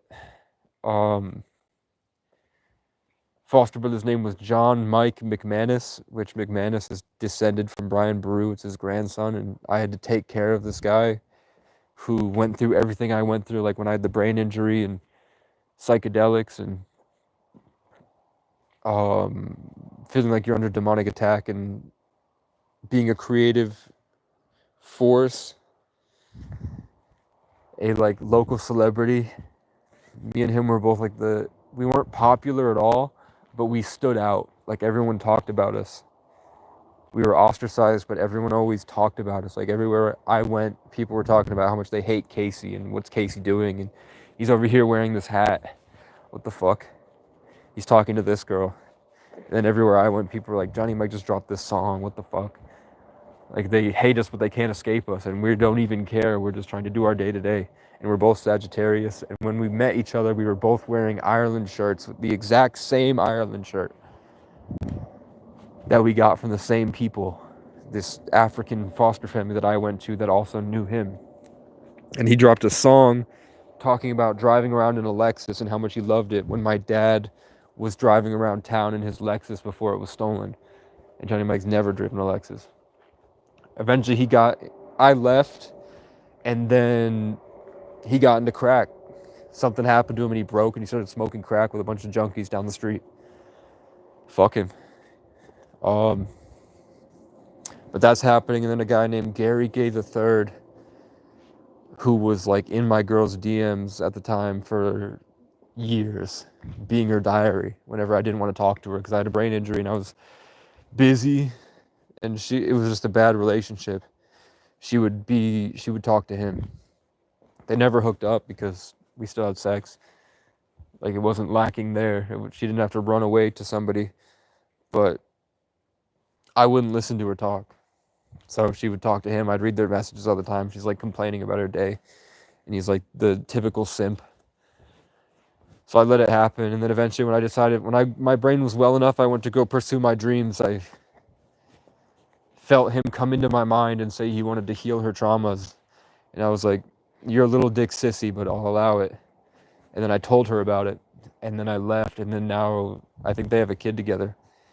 But he'll get drunk and he'll try to find me. He'll like come across the Vermont and he'll sit outside my apartment drunk and playing like some stupid fucking like drama song. Like he's a whiny little bitch. But his name's Gary Gay the Third. So then 2 years later, when I'm in my element, like in the content creator stuff where Casey's taking over, there's like a little side quest where John Zerka and GG33 at the same time of the year, where I'm talking to Johnny Mike about healing his coke addiction so that he can become a leader. And GG33 is trying to steer him away from that and force him into doing like the Jewish mysticism and numerology readings and all this stuff, even though they're famous. I'm in John Zerka's chat, talking to his group, and we're talking about all this esoteric stuff. And it's like there's Brian's everywhere I go. I'm at the top of the mountain. At the bottom of the mountain, there's a KC, like Casey Rybolt, that sits in the valley in between these two big mountains and deals with a lot of homeless people all day. And I'm up here exalted, Casey O'Brien.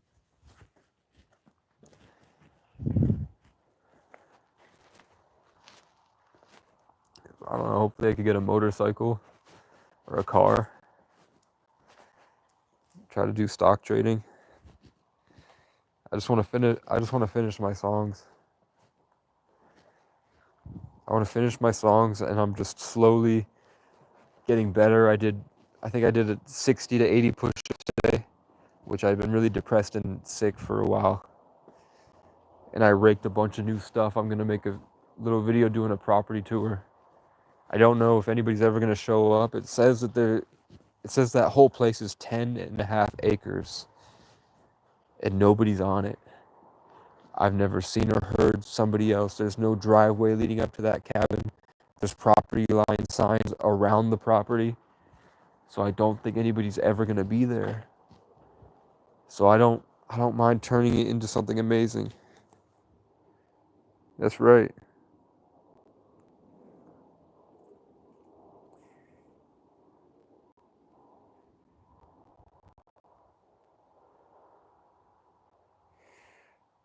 Why? Why don't you want the 2009 Ford Escape?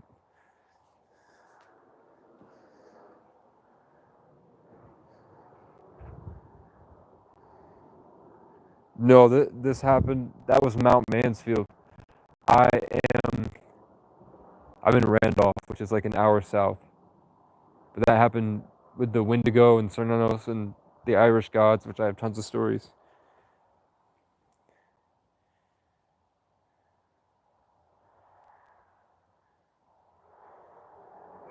Susie, that means a lot more than you know.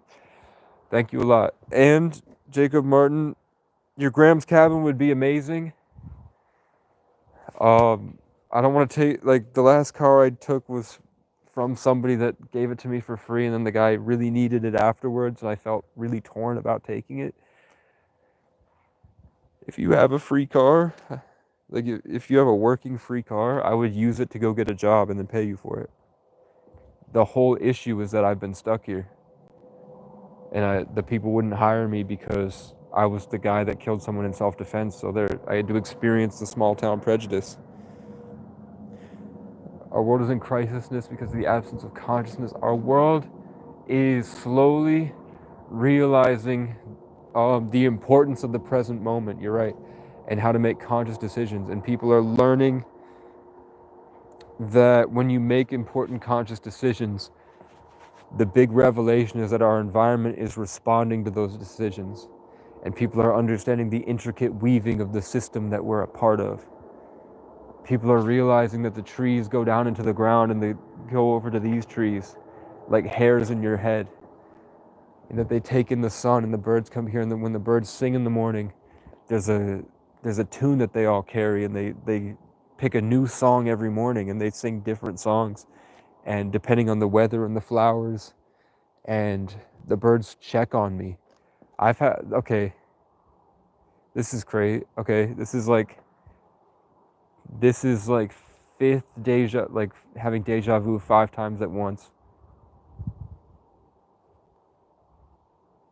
where the scene is exactly the same.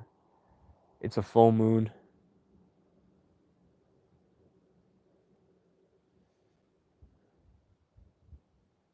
I am homeless. I'll take the car, bro. I don't I don't know who Israel Keys is. I'm sorry to hear about that, bro.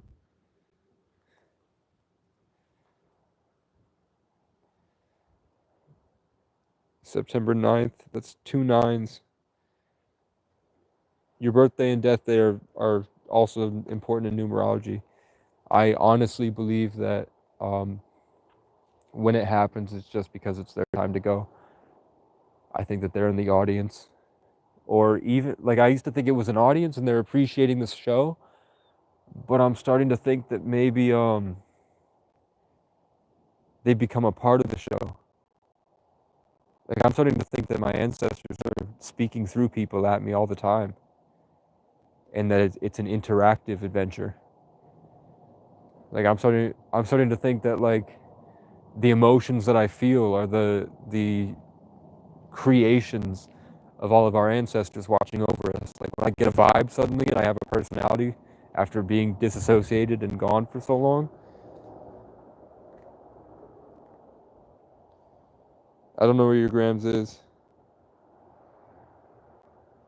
Because my cousin's name is Jesse. I call him my cousin. The kid that moved into my mom's house, or my dad's castle, we had 40 cabins, and most of them were occupied by raccoons.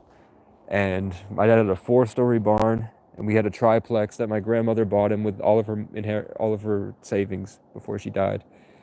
And my dad had a brain injury at that point, so it was fucked up.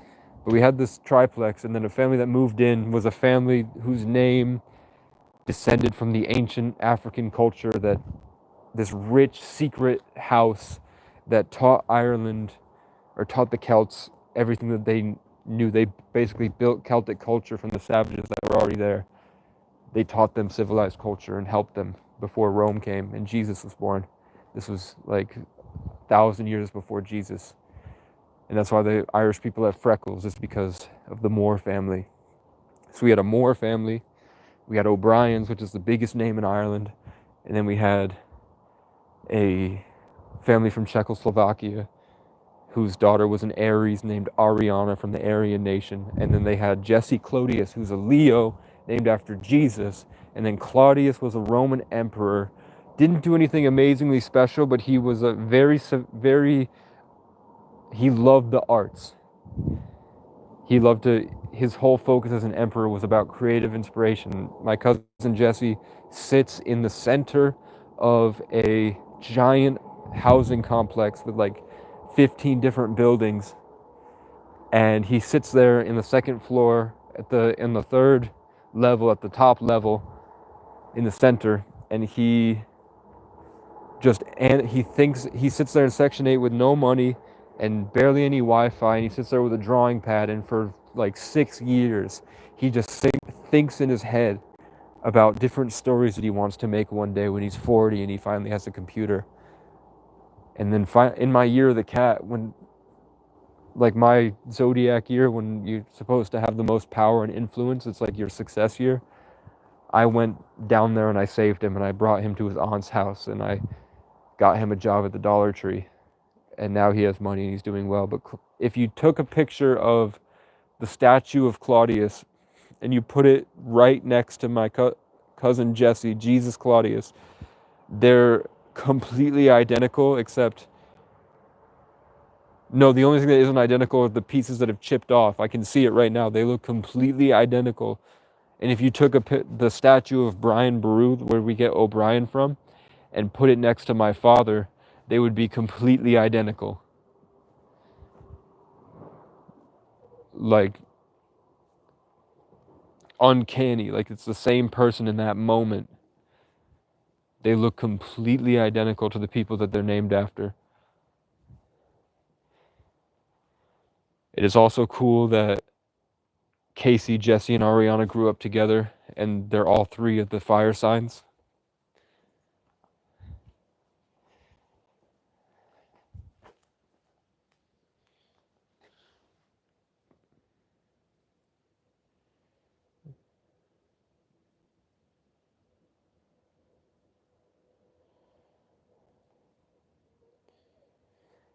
I don't know enough about Claudius to tell you like more symbolism behind what that could mean, other than maybe I should hit up my cousin, because they don't understand any of this stuff. They don't know that their addictions to porn is destroying their anima, and it's leaving them vulnerable to be influenced by other spirits because they're weakened in their depression, which is they're probably being guided, and they've probably been roped into different relationships in the town network at their jobs that's hurting their ability to focus. And they're probably going through what I went through years ago, where they have to fight for their creativity again. And I have the knowledge they need, but I don't hit them up because I don't think they deserve it because of how they treated me.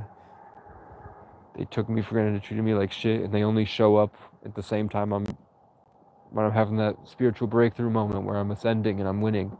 Then they show up to steal it or hurt me any way they can, like emotionally or physically. People go nuts. There's some power that I hold as a 33 life path, but I guess it's my job. I'm supposed to be this octopus tree. I'm supposed to be like growing in everybody's garden. I'm supposed to be the one that knows everything, because it's my job to purvey this ancient wisdom. I think that's the right word. Like just as a vessel for information that comes through me to people. That's just my job. There's also like this, I have amazing stories and this whole bunch of stuff that I've created. For the most part, I just walk around and I say things that people find profound. And it is like the style that I develop helps me channel it, but for the most part, it's just spewing out of me. And I guess that could be all my signs are Sagittarius and Aquarius, which Sagittarius is the archer and Aquarius is like the infinite water bearer that spews out the truth. So I don't really have to think about it. I'm just shooting it out. That's true. Aquariuses are the rebels too, so it's like we're completely detached from everything. Everything, like having signs in Aquarius means that aspect of you is just completely detached and emotionless and just rational and logical and rebellious against the emotional system.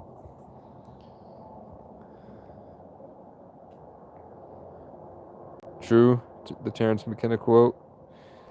People will wake up, but what I'm worried about is it took me months of fighting and some type of like godly force or whatever to rope me through the whole process, this agonizing process of me fighting and screaming and kicking and ripping myself out of the cage, for me to end up on this property where I can rake leaves, like the most zen thing to do, like in any form of human endeavor, like the most simplest thing, the most peaceful thing, the perfect thing to do is just to take care of a garden. When all the philosophers chase conquering and chase everything and try to find the best way to live and enjoy their life, and then they realize when they're old they just want to take that little rake and go in the sand. And if we're in the last days, I'm spending it just raking the woods, building little trails and exploring new territory and clearing pathways that I can walk around while I think about stuff and I can focus on what I'm going to build next. That's like the perfect way to live. And then if I occasionally, when I want to, I can stomp out and fight the heroin addiction, destroying the state, because they all congregate right at the bottom of this hill. Um, what else? Really, I just wanted like all my focus every day is to like all that comes into my head is thinking about the best way to help other people get to where they want. Like all my problems are focused on finding the problems of like the mass public of people or and how to provide an experience for them that will kind of bring them closer to God. Because it seems like when you sit by yourself, you kind of realize that there's an influx of information and there's an outflow of information. There's like your body, your soul is like an in and out, and things come in your day to day. You have feelings and emotions and wants and desires and cravings and all this stuff, and it's your job to figure out how to express that.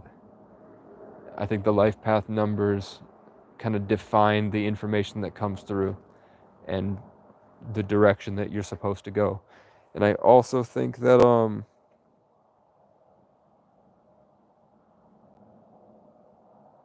yeah, you're right. The police do not give a fuck unless you are a handsome young man with a bright future in a Dodge Magnum. Then they hate you, the fiery passion, and they will stop at nothing to get you. And then I have to call I have to call them to make sure they do their job. I'll talk to dispatchers and they're acting like whiny teenagers. And I have to like get to their sergeant and then get them reprimanded and then get them in trouble and then express to them the importance of their job and all this Karen stuff.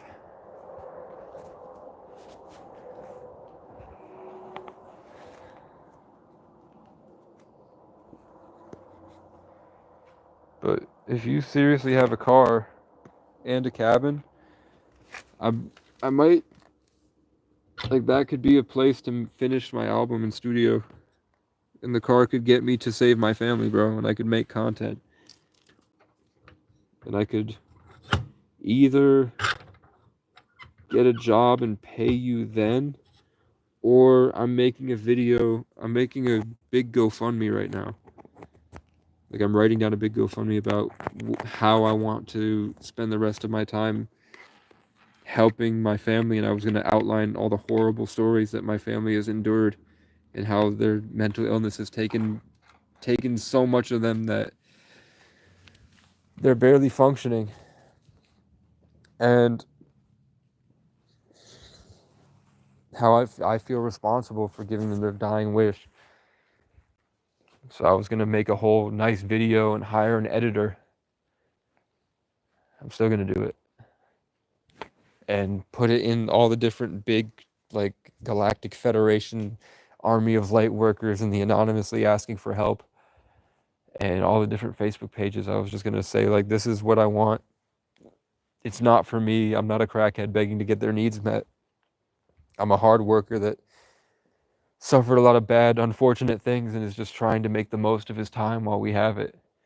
And I want to film the whole thing so that you guys can see the looks on their faces when my mom gets her little A-frame cabin and my dad gets his Lexus and we can fix his RV up and we can go around the country doing a podcast together. And I can work on my album with my schizophrenic foster brother, and I can make my animated TV show with my cousin who spent his whole life isolated in with a very mentally ill family. And I can get my cousin Ariana, who had a lot of abusive boyfriends, self-defense classes so that she could finally work out her trauma.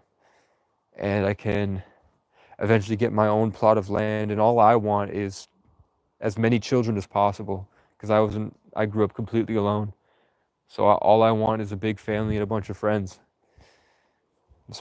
And to finish my magnum opus. And then maybe go on a rampage and save the world. That's my plan. Like if everything worked out for me, and I mean literally a week ago, standing right over here, I talked to my childhood, maybe it was a week ago, whenever I made the video, I called my childhood hero. The guy that when I was 13 and I was living in Brigham Young's house where he met the angel that told him to build Mormonism. and to get the breastplate where he was. I lived there for a couple months, and I met this family of 11 that are full Irish blood on one side and then Spanish on the other. Um, one of every zodiac, and then their Sagittarius was also 1211. And I met them on their daughter's birthday, who was my age, and she was a year older. So I was 13. She had just turned 14. And no, I was 14. She had just turned 15. And she's born March 3rd, which is the same as Ralph Smart. And one time I got stuck for a winter in a McDonald's, and I was sleeping with the manager for food, and she was Native American, but she was born March 3rd, and she was teaching me like different spiritual stuff that she had learned, and then eventually she tried to sacrifice me to some type of demon, and she went crazy and choked her son out. But that's a different case. But at the same time I was there, I was learning from Ralph Smart. I was like watching his live streams and in the chat, talking to him, asking questions. And I was also with this like 16-year-old Chinese kid named Andrew, who giant pro wrestler, has a net worth of $100,000 at 16 because he learned e-commerce, and he's also born March 3rd. So I'm a 33 life path speaking to these 3 different people daily, freezing cold at nighttime, huddled up in my Dodge Magnum nest in the parking lot. And then during the day, I'm suffering in the most negative part of the place, the McDonald's, where all the addicts are coming through and feeling this horrible energy. It's the 3 of us, and I'm learning how to do like e-commerce from these people. And at the end of it, it was like I felt completely drained, horrible, and these guys were cackling, and they just turned extremely demonic. Like everything they said was negative and angry. They were getting violent for no reason. These like 16-year-old kid and this woman, this like 21-year-old woman, she choked her son out, and then the guy got violent, and he said that the only reason that they have money at all is because they worship a demon god named Mammon. They're like, we sit in this McDonald's and we convert the energy for this monster, and it sends us down the signal to buy this. As the bird's coming in, he sends us, it's like this big demonic force that they channel this emotional energy in the McDonald's, and they give it to this monster that feeds off the McDonald's. And then that thing, when they go to sleep at night, kind of sticks itself in and pumps them full of like consciousness and gifts and abilities that lets them be able to do it better. And that's how the kid went from like $0 to $100,000 in 6 months, because that demon god opened up the way for him to make the right decisions, to put him in place, to keep getting these things. And it didn't like distract his mind the same way that I feel like I'm always under spiritual attack. It like opened up the way for him to get there, and he got 100K off it. And that's why he's like getting violent. They were like siphoning my life. And then 10 minutes later, it's like this big storm that was happening when he revealed that to me. Huge storm that's been coming through for like a week straight.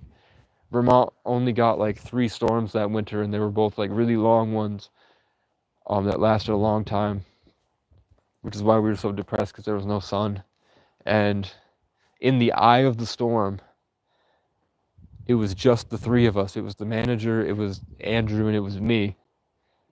And some guy comes in a Vermont flannel, and he's laughing and he's happy and he's jolly, and he comes in and he's just joking around with the girl and like asking her for like food stuff, and just asking her questions and kind of lightening her day up, and she's happy.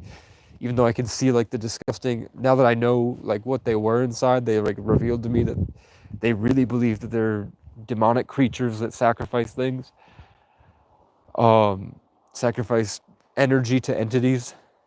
You just can't look at them the same. I couldn't sleep with her. And so he comes in and he's laughing, and he's lighting her up, and she's happy. And then he comes over to me and he stands next to me like, whoa, are you perma-tripping this whole time? And I was like, I don't know what I am, but yeah, I guess. And he pulls out a Celtic cross with a red ruby on it that says based on the back, and he shoves it in my face, and he says, my name's Lucas Moore. They call me the light of the land. And he hands me a business card for a sober rave, where all the sober people get together and they don't do drugs and they go to a rave. And it's only sober people, and it's in Philadelphia. And then you look at the address, and then a block away from the address at the gas station, is where the Moore that I grew up with, Tyler Moore, that's where he moved with his family, and they live in the projects in Philadelphia. So this other Moore, when I was at one of the worst parts of my life, feeling drained and empty and lifeless, and this guy showed up and gave me a way to get to my oldest friendship I've ever had. And they both happen to have a name that means an ancient African family, and my name, Casey, is ancient African. And I have tons of different stories like that.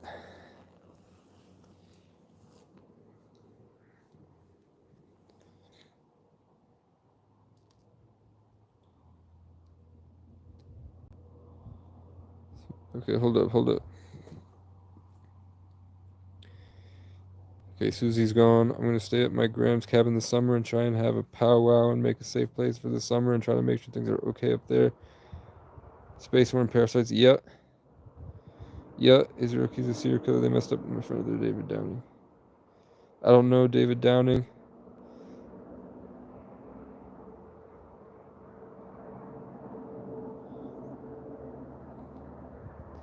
I'll look him up. I haven't met him. I don't know anyone named Israel Keys.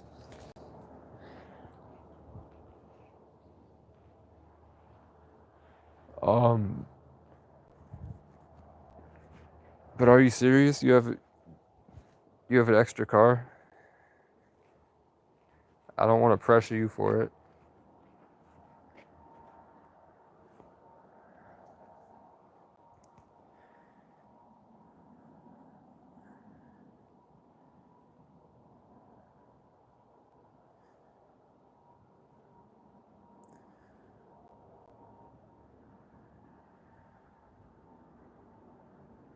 It's dope.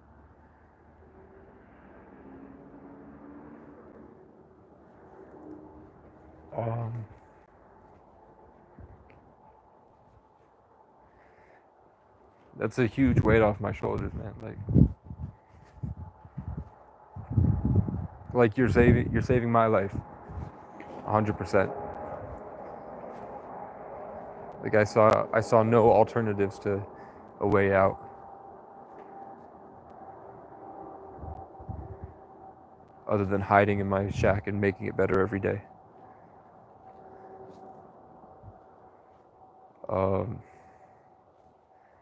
That'll give me the ability to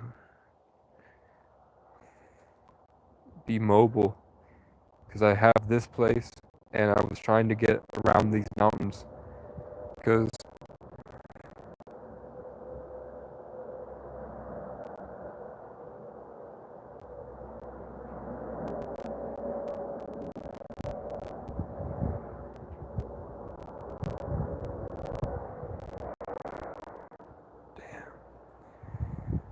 would you want to turn that into like a epic compound full of creators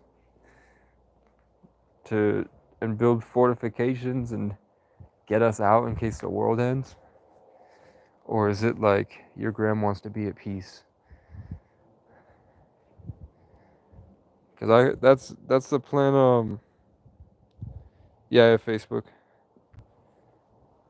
I could send you the link in the comment of my comment on one of my videos, and then I'll send you a link to my Facebook.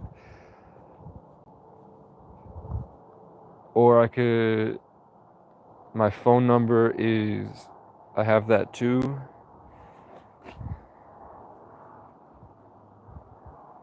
Things are heating up, bro. Mine too. They're in the afterlife. They're up there with the stars, bro. I've had too many dreams, and I've seen too much to not believe that this is like a video game that you take the headset off and you're in something way cooler. And this is just like a small fraction of your existence. But I think that makes it still is the decisions you make and the things you do and the people you affect are still very important in this life. Even if it is like maybe a farm or a school for the next stage.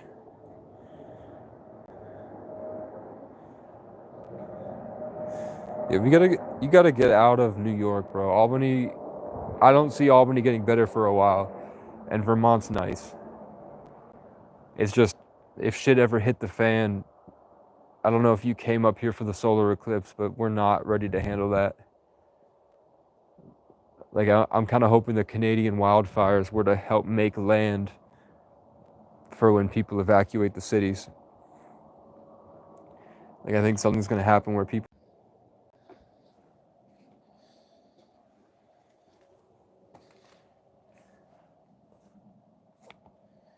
All right.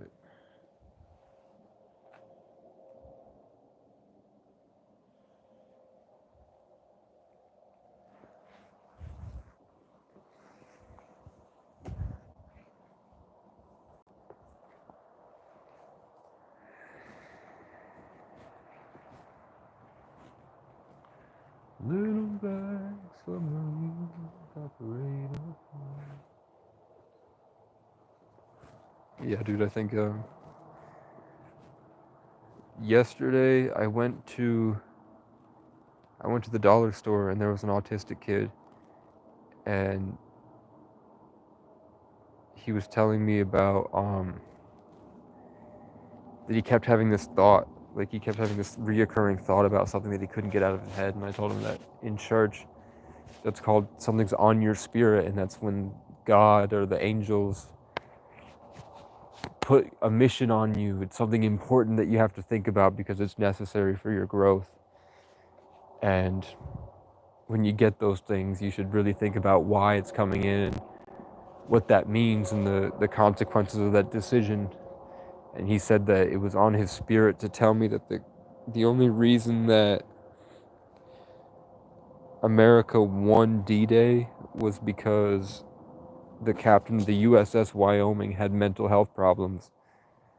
The captain of the USS Wyoming had something wrong in his brain, and that led him to a neurodivergent thought that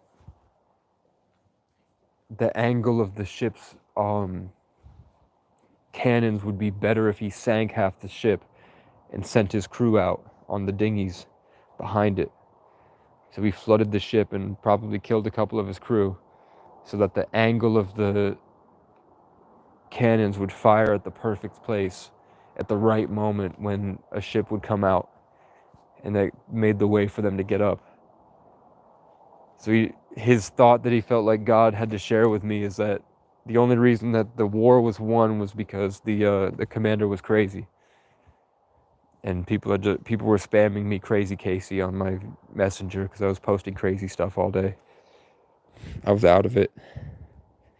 And then he wanted to tell me about, he said the next thing God was telling him was about the zombie locusts, the zombie cicadas that are coming up after being buried for so long. So that's why I was really panicking about getting a car. Because I didn't want to be out there in a shack with a racket trying to swat like hundreds of cicadas every couple minutes that have some zombie virus they're trying to get into my nose and into my brain with, like that porcupine with the brain injury or with the brain parasites. But I'm hoping that, because there's obviously a natural intelligence, like the trees and the birds and nature, whether it's Cernanos or not. There's definitely a difference if you stay out in nature all day under the trees with the birds, and then you try to go in public. There's like a huge difference, and it's almost like a war.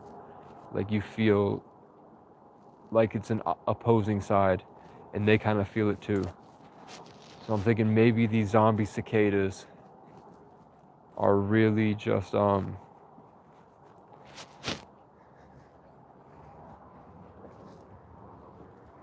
here to connect it the same way COVID, the coronavirus, probably connected us to some type of AI. Like the coronavirus messed with our cells. I'm hoping this is like, yeah, it would. Car would be a lot safer. I could travel. I could do more. I could start to make music again. I could come back whenever I wanted. I could get a gym membership. I could get a shower. I could get back and forth between places.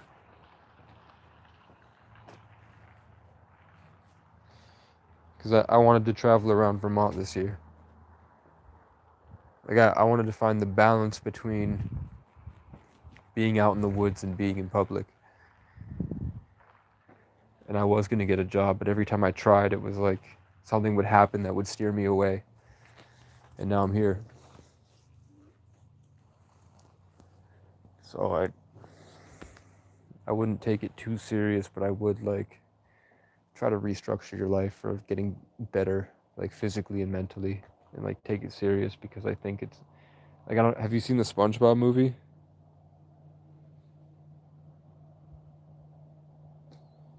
It'll be dope.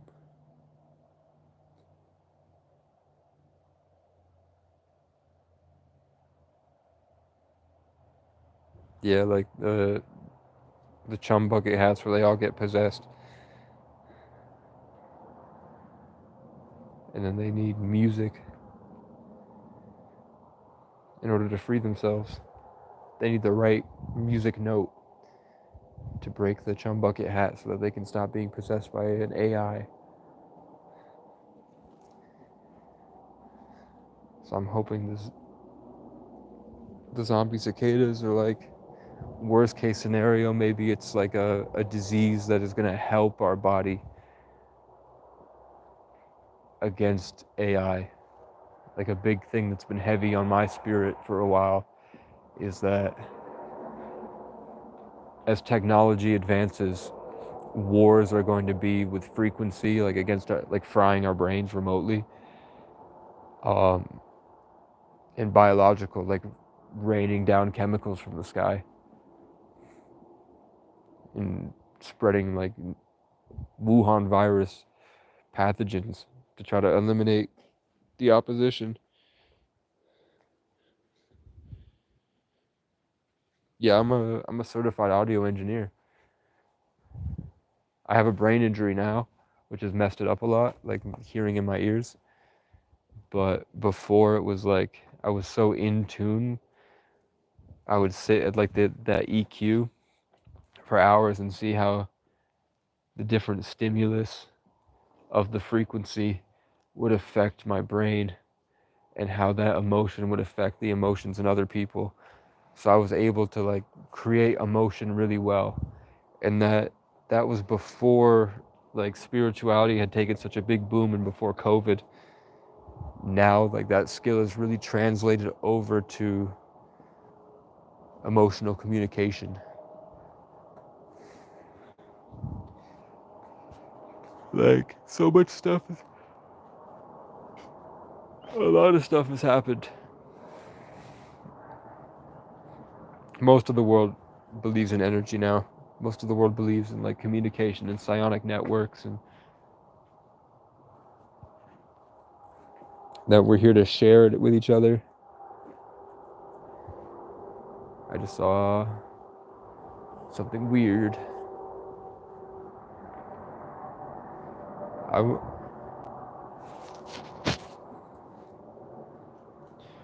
I wanted to try to get people to hike the Appalachian Mountains.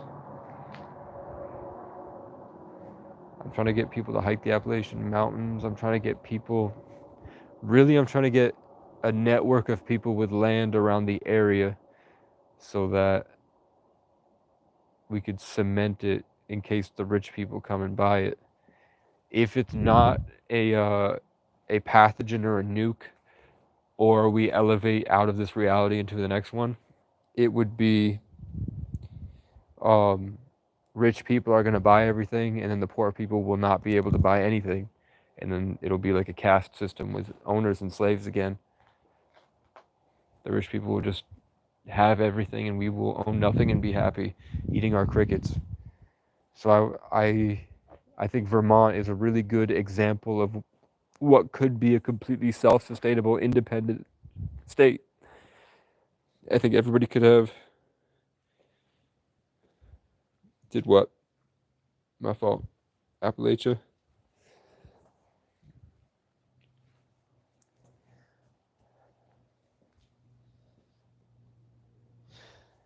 Bro, it's really cool. I was gonna go to bed, but a butterfly flew around my face every time I tried to leave, and it guided me back here for this conversation. If I knew how to...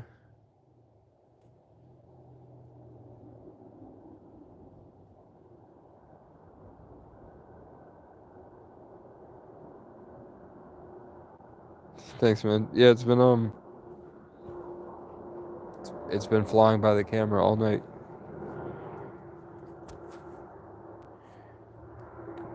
I can't. I was trying to add you to the live, but I can't.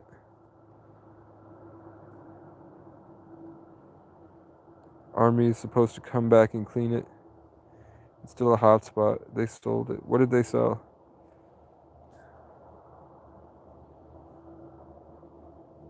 You talking about your grandma's property?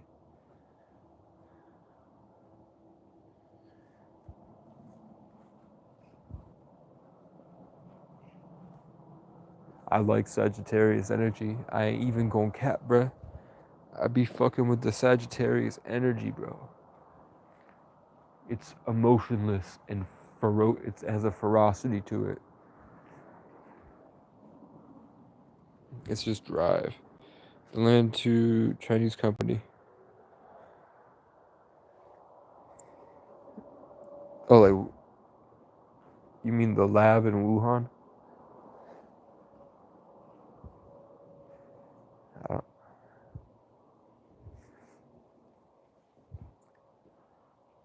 That's a godsend, bro.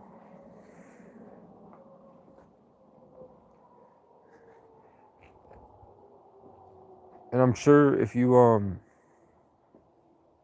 like couch surfing in Albany, if you don't have like a place, oh, the Army Central Avenue, Albany.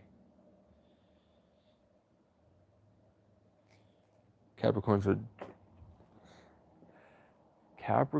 make good they're good at having small businesses. They're very goal oriented. Like Capricorns are always trying to climb, which is cool for Sagittarius because Sagittarius are always running. We might not be goal oriented as much as we're just driven to do something. Like Sagittarius are guys that we end up doing goals because it's all we really can do, but like running through the woods by myself and just making little things better. But Capricorns are earth signs.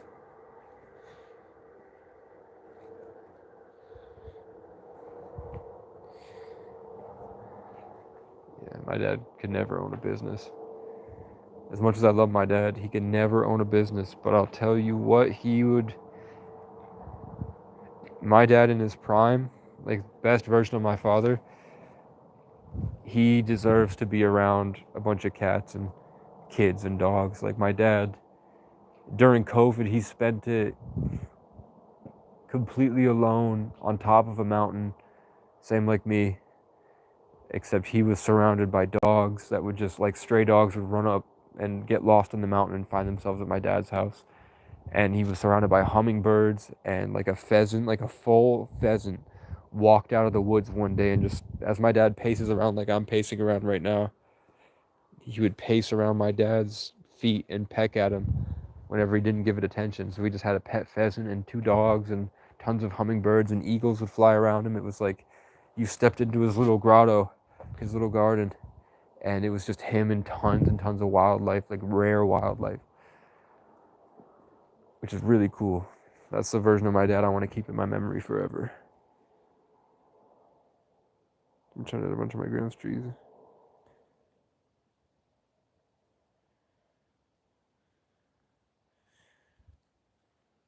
That's dope. I could probably help you out with crypto. If you're on the internet all day, Also, how did you find my videos? I'm interested in that. Like, which video of me crying and screaming about being spiritually raped? Because it did happen, bro. As much as it sucks, there's a guy, like the guy that says my gang stalker is directly down there. And when I guarantee you, when I walk down there, he's gonna get out of the car and pretend like he's like fixing his car or something. I don't. I know he's not FBI, but I think he's like overdosed on heroin. Okay. Okay. You said you were homeless for 7 years. I don't know where you're at for. Yeah, it's simulation. It's honestly simulation. I think that we're probably here to teach each other something if he's real. Um, it's it's like the universe talks about law of duality, where they like to stick people that are complete opposites in many different areas, and then watch them work out all the different like kinks in the system when they don't get along, so that both of them grow into what they really want, and then they progress to the next stage. So like I was gonna live in an RV and travel around the country, and this guy's here, and I'm talking. There's a fox right now. There's a fox on the other side over here.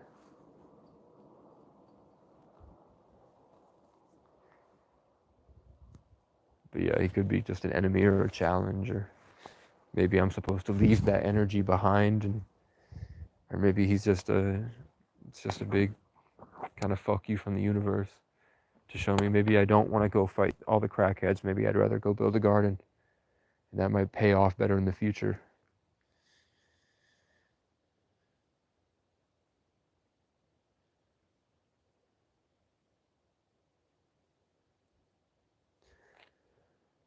Yeah, I think it was a fox. If you remember the video, I talked about I was writing an album called King of the Forest about a buck, and the album cover is the buck screaming where they do the loud exhale, like the loud scream out their nose. And it was called King of the Forest, and I was working on that, and I was writing a scene of the TV show where the main character meets Cernos, and then that night I'm laying in bed, and I felt like I'm laying in the tent, and I felt something pin me to the ground, and it felt like some dark spiritual force that was like ripping out my hopes and dreams and my high energy that I earned from last year traveling around Burlington and performing all this different like character traits and personality, and they were trying to stuff Kraken energy in me. And then halfway through, while that thing was attacking me and I felt lifeless and I couldn't do anything, um I think a fox ran in and laid next to me on the other side of the tent wall while I was like frozen in place. And it just laid there, kind of breathing heavy. And then I like tons of different footsteps. Like it was slow, so I could tell it was a deer, but there was like probably 5 or 6 of them. And they came into my tiny little garden area, and he stood at the top of the hill and did the buck scream. And then whatever the force was, like whether that's like an evil spirit or a Freemason that I tricked from like I took their sensor from a YouTube video, or like a dark wizard or an alien or whatever it was that was pinning me down, when the buck came and checked it, like it did the loud yell at it, um, I could see that thing make a picture of the buck's head on a plaque, like the buck would die and go on somebody's mount on their wall. And then I felt the buck ask me, like in empathy, if I agreed, like, do I support that? And then I tried to imagine me petting it and like putting him in a wildlife preserve so that him and his family could live for generations in like a wildlife or a national forest. And then he like, I don't know if he was amused. He like scoffed a little bit, like, and then I think he slammed his head into a tree. Like he slammed the antlers into one of the trees. And then they all left. And then and then after they left, the fox left, and then that thing left. And then I was fine. Like I felt empty and horrible for the next like week. I was sick and lifeless. no love in my system, no peace that you get when you're like are comfortable in bed. It was like the forest became like not safe, and I lost all my like spiritual NFTs. But it's definitely like tons of people are saying, like I see on Facebook, that a lot of people are having dreams about foxes trying to lead them places. I just thought that the fox was like the significance of the fox is that it's like a cunning person that's trying to trick you. Like that's what they make it out to be, but I don't see that in foxes. That's what I'm saying.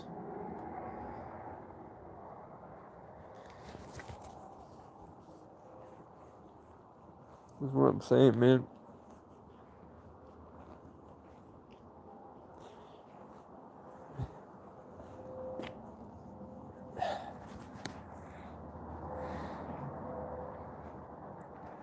No, but with crypto, it's a red fox. The one I just saw was a red fox. I have no idea what was on the other side of the tent, but it was fast enough that it ran in really quick. But I definitely know there's one in the area right now walking around, and that's a red fox. But I don't know what the one was. It's probably, I've never seen a gray fox around here. It's probably a red fox. What was I saying? Oh, no. I was saying, if I had had money, in January, I know I'm following tons of different crypto Discord channels, which they're like group chats if you don't know. And those crypto Discord channels call out coins to invest in before they blow up.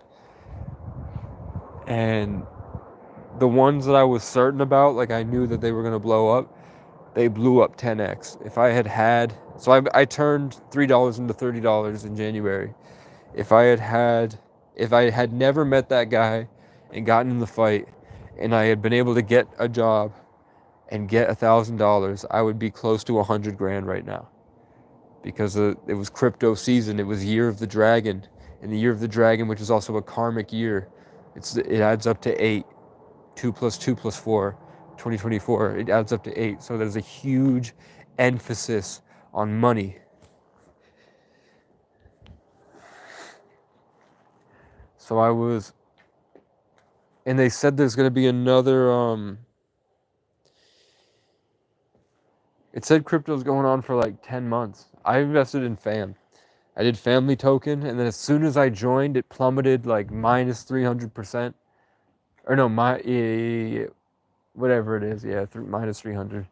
It dropped, and then I got in my $3, and then immediately it skyrocketed.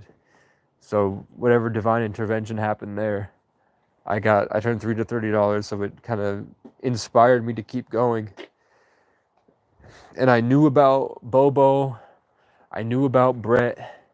I just didn't have the money, and everyone I talked to at the time didn't want to invest.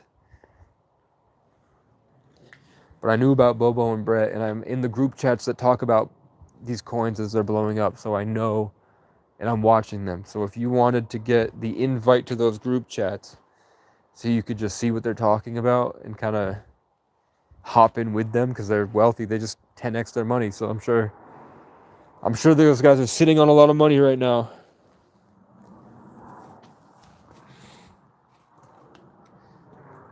I was gonna ask them with the GoFundMe eventually.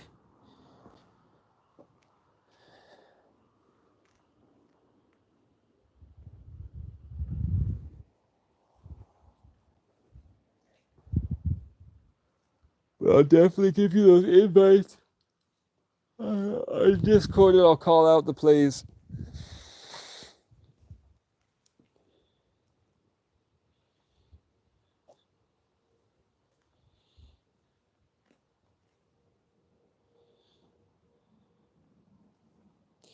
Yeah, all crypto is definitely a scam. All crypto is 100% a scam, bruh. It is not real. At any moment, they can just shut down the servers like the Simpsons predicted the solar storm, like the coronal mass injections that are coming from the sun that could disrupt the internet. The solar waves could disrupt our internet. And if that goes down, all you have is your cash. Which I think is why they're pushing digital currency so hard. Is because they know that the more cash that they can take away, the less people can do when that moment happens and everyone's forced to reconnect to the sunlight and be in the woods. And then whatever they do next, like the robot dogs or the AI apocalypse or Skynet or the synthetic war and the spiritual stuff to keep you from understanding that God is in all of ourselves and all the molecules around us everywhere, that we're living inside God. Whatever that they can do to take that away from us, which like the spiritual awakening's happening in so many places. They're saying it's a literal split where half the planet is going to vibrate into a separate planet and then half the planet is going to stay in one, and one goes one way based off like the system of everything, the probability. One goes one way, one dimension, and then one goes up into another. And that's like the in the Bible where it says the New Jerusalem, where the righteous go up to the New Jerusalem, the good ones, the people in the 5D, the loving, the people that shake off all their bad system and get the software updates and evolve, they go to the new place, the good place. They go to the highest, the city in the clouds in the sky. And then the rest of the people stay here. And then they have to work through it, and they have to suffer until all the chinks get armored out, and then they can go to the new evolved place. And I think maybe that might be when people are saying it's happening soon. I had this weird feeling that all the stuff that's led up to this moment has been these moments in history, like my life growing up. It seems really staged, and it seems like most of my thoughts are kind of like myself egging myself on to do things, kind of like I've already transcended and I went back and I'm trying to get myself to do better. So if the planet is actually able to vibrate into a different dimension, like a separate multiverse where the universe sections out another server like Minecraft for the good people, I don't see why one of the options can't be to reiterate in a new server that's the exact same thing that happens so that you can live life over. And maybe that's why life feels fake, is because I've already, like when I killed myself before, maybe I moved into like a lesser server. And that's why my challenges don't seem as hard and my glory doesn't seem as great. Is because I like changed to a lower bit Minecraft server.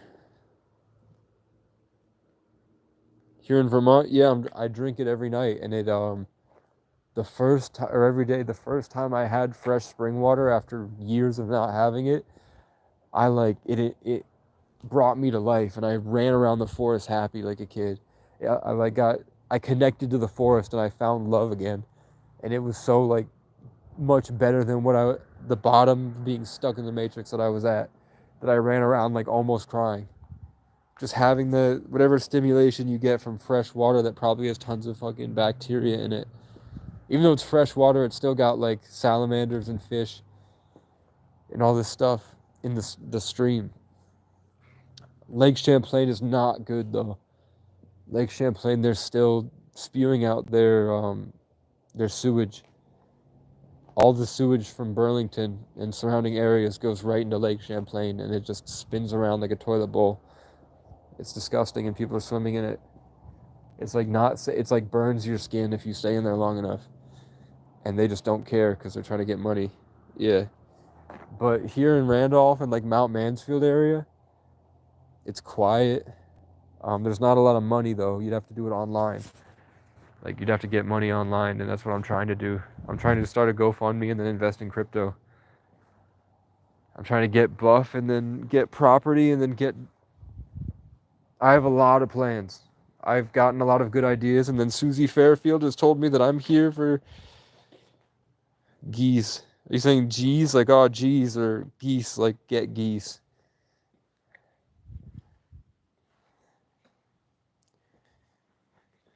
Be like the goose and be loose. Yeah, I gave you two options. Yeah, I'm just trying to get buff and then fuck my exes. I ain't gonna lie. I was brain damaged and crazy when I had the best women I've ever experienced in my life. And now that I've gone, I want at the end of this hero's journey, I just want to go and give them the experience they deserve. And then hopefully have tons and tons of kids and be king in the north. I'm the king in the north.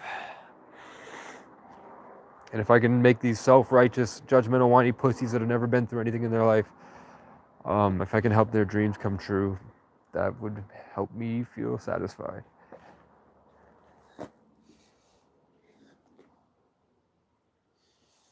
Yeah. There's not. The best looking, I don't know your preference, I'm straight, but the best looking women are in Brattleboro. The money's in Burlington.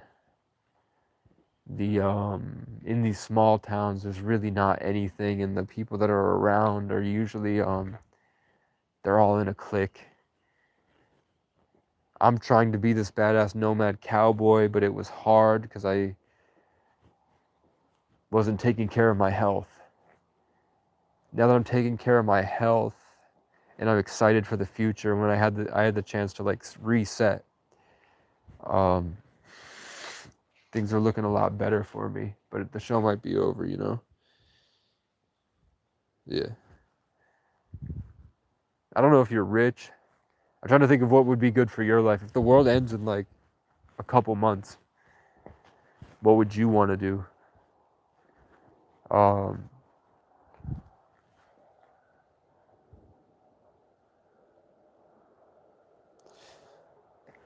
I don't know a lot of Martins. I know Caleb Martin was a friend growing up in school, and his mom lives in Brattleboro.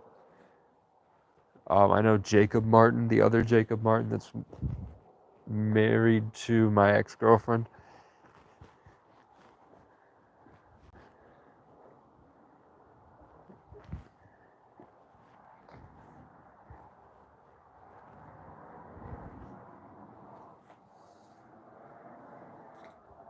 Oh yeah, Benjamin Husfeld. I don't know any Husfelds.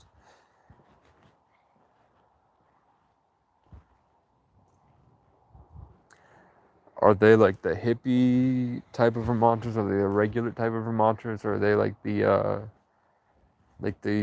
kind of sundown town, kind of still stuck in the past, negative, like putting on a show type, like semi-racist?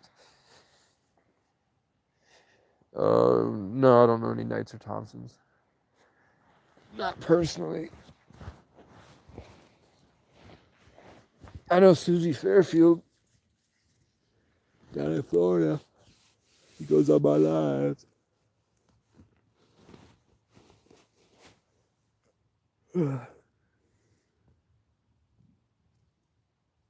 Yeah, the college professor.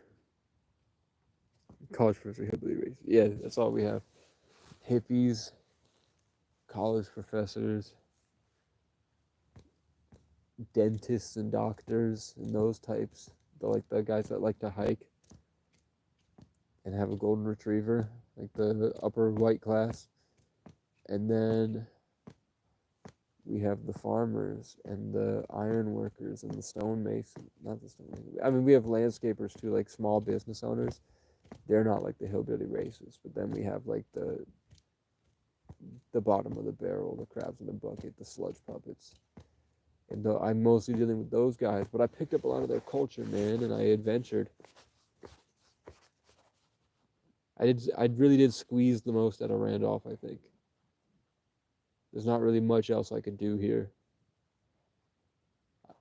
I had the option to go on a date with a girl, but I smell.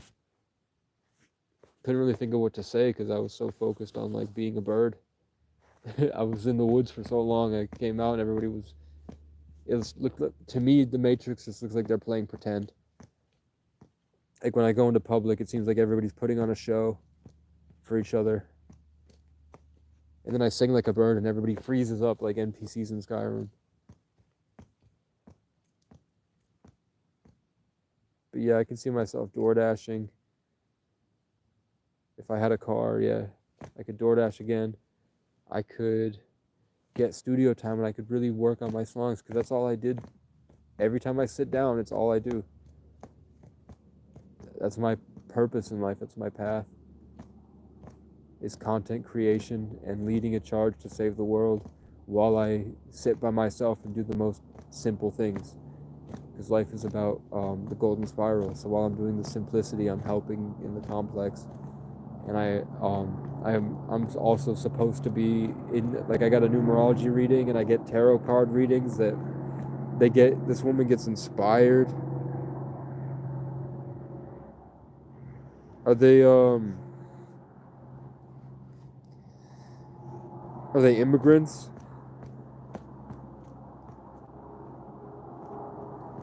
That's the problem people are having now is immigration. Is that a lot of these soldiers, like Chinese soldiers and terrorist organizations and people are coming through with the South Americans. If they're immigrants that traveled through and came up with the immigrants, there's a good in the border, like down in Texas. There's a good chance they could be spies. But you got to remember, this is a TV show. This is like a spiritual TV show the universe is putting on. This is like an interactive experience that we signed up for. And for the most part, those people are just trying to conquer the energy. Like they're invading thing. Like the Russian wants more Russian troops here. Yeah, if shit went down and they want to take over America, like altogether the United Nations army takes over and the one world government comes out, and then we all become the Half-Life alien slaves. But for the most part, they're trying to put their genetics here because the war is long. The war is on culture. The war is spiritual. The Russians that have developed in Russia for thousands of years are coming here to spread that genetic code that when they talk, it's shared amongst people. They're trying to infiltrate our culture so that they can slowly dismember it. And that's why communism and capitalism is such a huge deal. It's not about the way we structure resources. It's about the feeling and the system of operation our souls are going through in this earth and our children will have. It's about the culture and the paradigms and the system and the network and the way that we speak and the jokes that we make and our values. That's what the war is about. I know that they eat babies. I know that they will pick out children at birth and they will groom them since birth to be able to cultivate the most pure and delicious energy, and then they will suck it out of them and destroy them like ancient demonic vampires. And they will rape them, and then they will either turn them into like puppets like Hannah Montana that they will like puppet on stage and like use them to farm more people like in the SpongeBob movie, remember where there was the puppet that was actually the giant monster? Do you remember that? Yeah, the puppet that was the giant monster. That's what I'm talking about. Like the people on stage are puppets for the giant monster. So that's what they do. Like, and Trump's in on it. Biden's in on it. Anyone that you see on your For You page is in on it. Kai Cenat, Kevin Hart, they're all in the club, like you talked about. And that's what they do. is that they feed our emotional, spiritual energy that we cultivate from experiencing life by having hopes and dreams that get crushed, and then we work hard and then we achieve, and then it gets crushed, and then we work hard and achieve and it gets crushed. And we have a kid and it dies, and we have a dog and it gets its knee hurt, and then the dog's sad, and then we're sad, and all of a sudden we're happy again. And then suddenly we feel really tired and cold out of nowhere. It's because it got taken.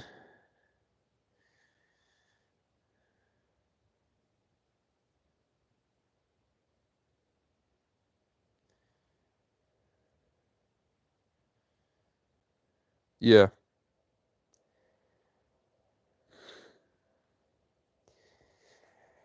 Are you trying to please don't kidnap me, bro? I can't do it. I can't do it, bro. I can't do it, bro. I'm barely here right now. The car is a Trojan horse. I can't escape the Freemasons. It's just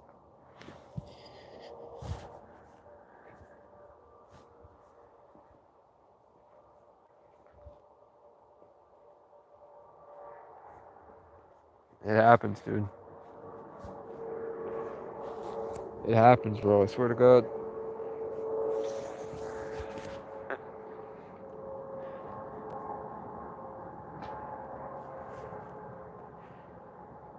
Like, I've been kidnapped by a no.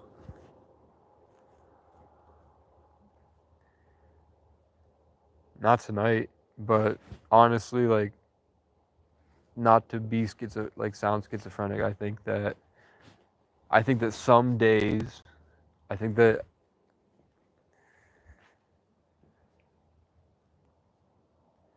I think that every day is different, and I think that it's structured by some type of higher intelligence.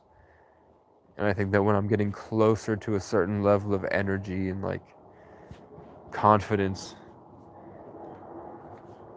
then I think that not all the players in the game are NPCs. If that like I don't think I'm being followed by a van, but I think that there might be like a greater force at work that day to try to guide me to learn something or experience something or maybe take my spirit energy, and it's just part of a game even though it feels like rape. Keith Rainier kidnapped you when you were 9?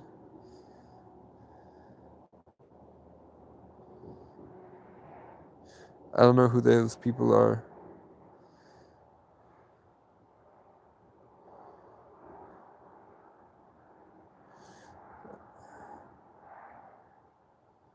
I don't know any of those people, bro.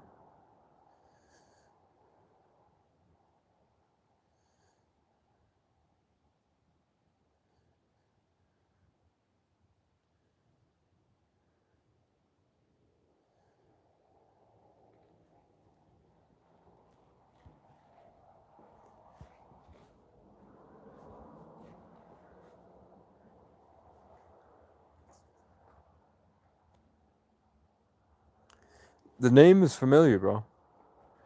I've heard Keith Rainier before. Keith Rainier sounds really familiar, actually. I don't think I know him personally, but he's definitely made the news at some point.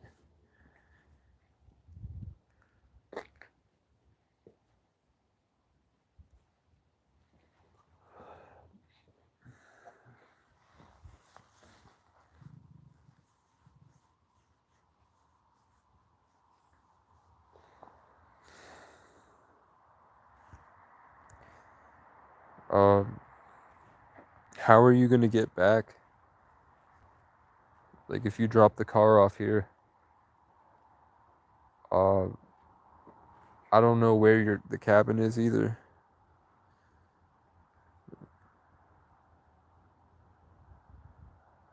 Good.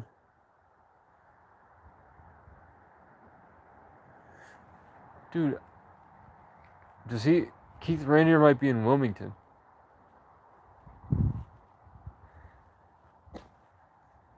I think my mom talks about a Keith Rainier. Like, he must be doing it to a lot of people.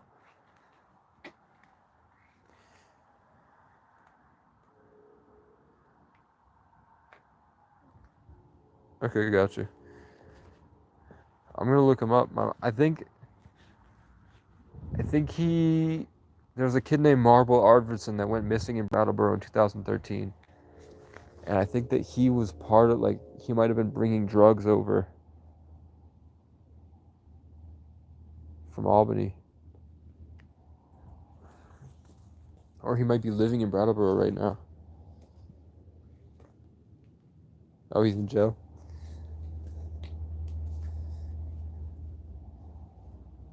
No, my mom knows the Keys Rainier somehow.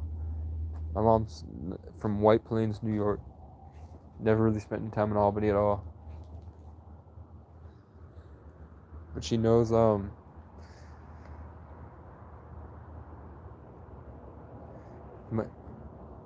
she knows the Keith Rainier, if that's him. Sorry he tried to kidnap you, bro.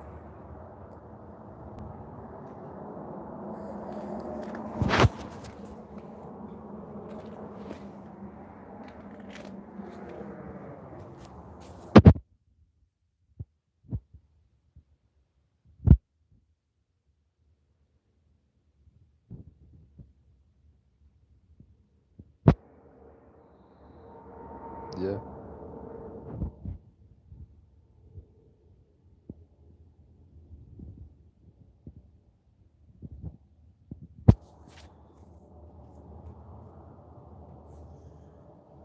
Alright.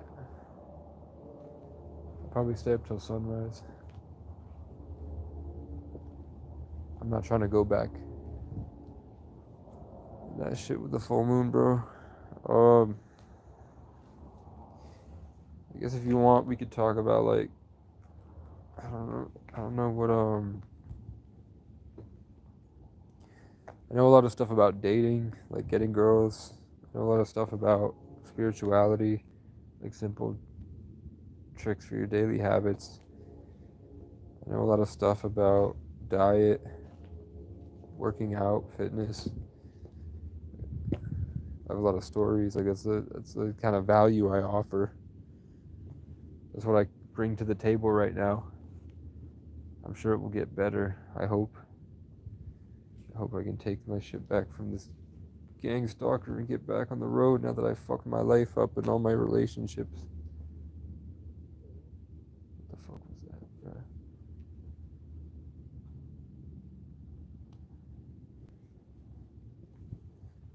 What the hell was that? I don't have my lighter. I don't have my lighter. I'm fucking tired.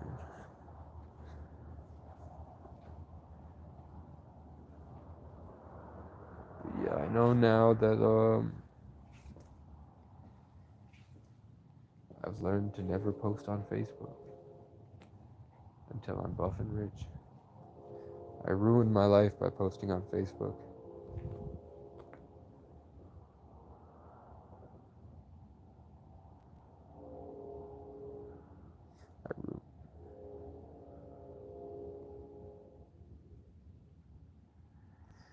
What does that mean?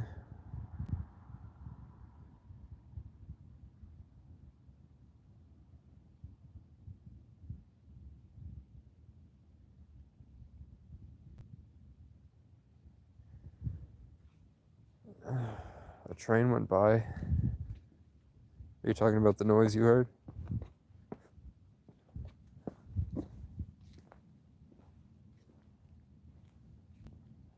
Yeah, there's usually like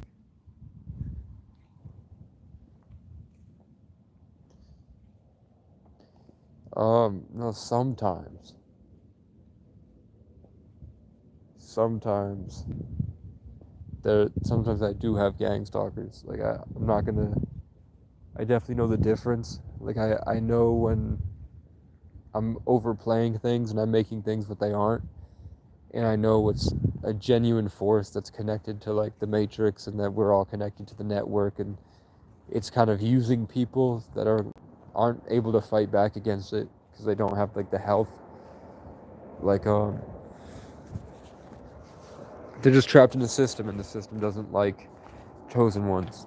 So when you see the videos about chosen ones that have this special energy, um, it just ticks off a force. So I don't think I'm being watched. I think the universe is watching, if that makes sense. Like I think it is, there are malevolent forces, and like a fox can eat a rabbit and the rabbit dies sad. You know, it's not like sunshine and rainbows. But I don't, if there is something watching me, it's not revealing itself, and it does usually reveal itself to divert my attention.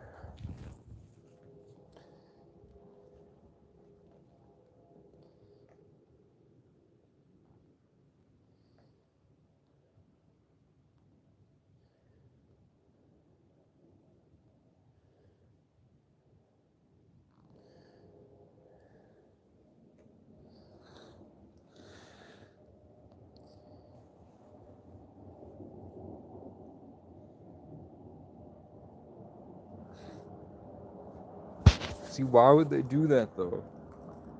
It's just a memory you had that you couldn't erase, and you still have it. So it's not like they were trying to Men in Black you. Like, I believe you. I believe you. I believe that they suddenly these things enter, but I think it must be more like a video game where they spawned it. It must be like, I don't think they wasted 3 agents' time in their day to day, like 3 actual 9 to 5ers that go home to their wife and kids that happen to work for a military base. And then they say, like, okay, go follow this guy around in the park just to make him a little bit scared for no reason. I think it's more like worst case scenario, maybe they were trying to, like, maybe they have these operations where, I mean, it makes more sense to me to think that it's not real, like it's a simulation, and they're just like, they can spawn them in, like in Minecraft you can spawn creepers. It's that they just spawned in, it's like the same artificial intelligence governing the simulation, and they spawned in 3 gang stalkers. I believe that a lot more than CIA is getting paid to stalk strangers or stalk randoms. But I definitely, like, what guides me to that is I'll have days where a stranger I've never met before is driving me down the road, and then I'll have a thought about something important I need to do, and then I'll look over and the car has passed us, gotten in front of us, and then stopped. So we have to be stuck behind this car, and it's like an angel numbers, or it's like a sign that's Irish, or something that has some significance to the thing that I'm thinking about in my head. And that ties in with like all religions and traditions. Like Native Americans say that, like, if you see an eagle as a bird's woken up and just started calling. If you see like a hawk or a peregrine falcon that just flies up and is near you, you should take back, like, you should think about what you had just thought about, because that's reassurance that you're on the right path. Like, when I said that the butterfly's been flying in front of my face as we were having this conversation that I didn't want to have, but then you offered me a car, bro, and I feel safer, like, knowing that you know people up here, that there are people that you know up here, because Vermont's a very cliquey place. So if you're like related to a lot of people in the area, that you have a place to go that's safe. Because you're my subscriber, man. I care about everybody, bro. I know you're like 10 years older than me, so you probably have more shit together than I do. But we're all in this together, man. We all gotta stick together. We're all we have, bro. Especially because you talk about it too. I don't know if this butterfly was blue. At least I always say, yeah. Butterflies can mean a lot of things, bro. I think in most cases it symbolizes evolution. I know, like, the secret sex blood cult, the sacrifices, They believe that the butterfly symbolizes the symbiotic relationship between you and the aliens.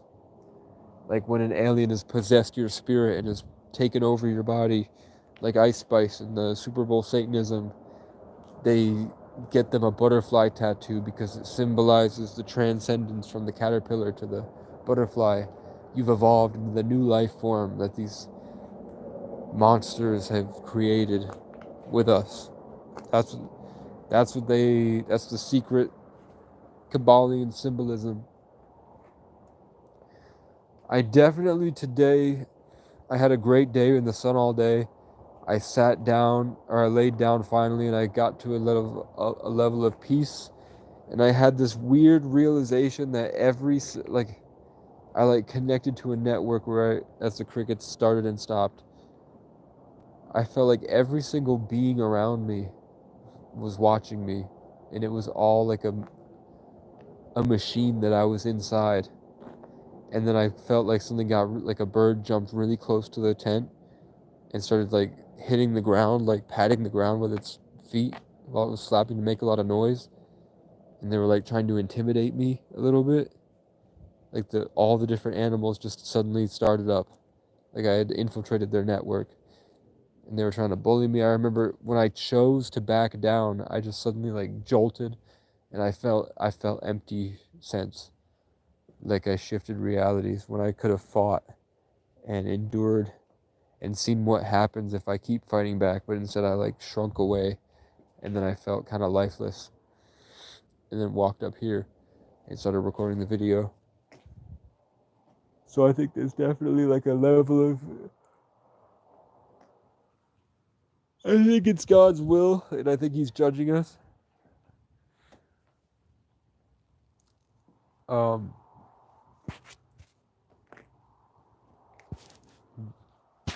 at different levels, but I also think that there are evil stuff around.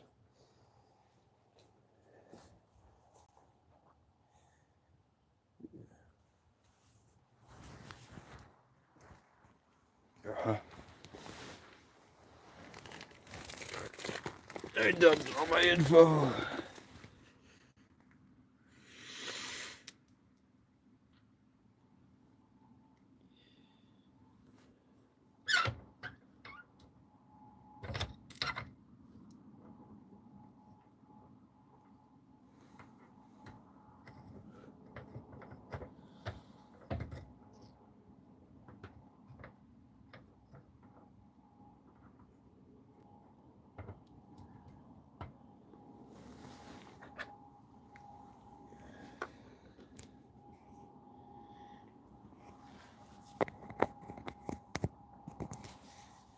All right.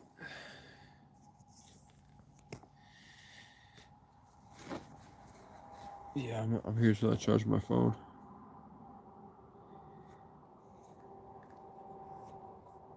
I'm getting.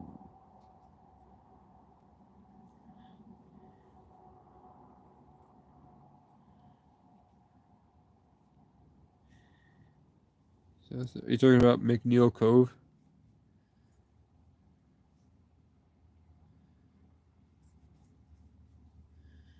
That's a very important part of my story. Is McNeil Cove?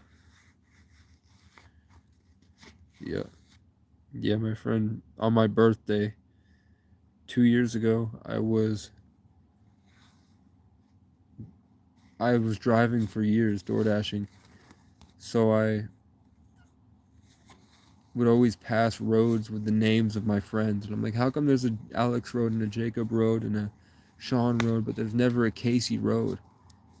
And then I finally found Casey Road at the end of Clover Road, and then to turn around, I had to turn down McNeil Road, turned around to take a picture of Casey Road, and opened my phone, and my friend Ray McNeil, who owns McNeil's Pub in Brattleboro, burned down and killed him, burned alive.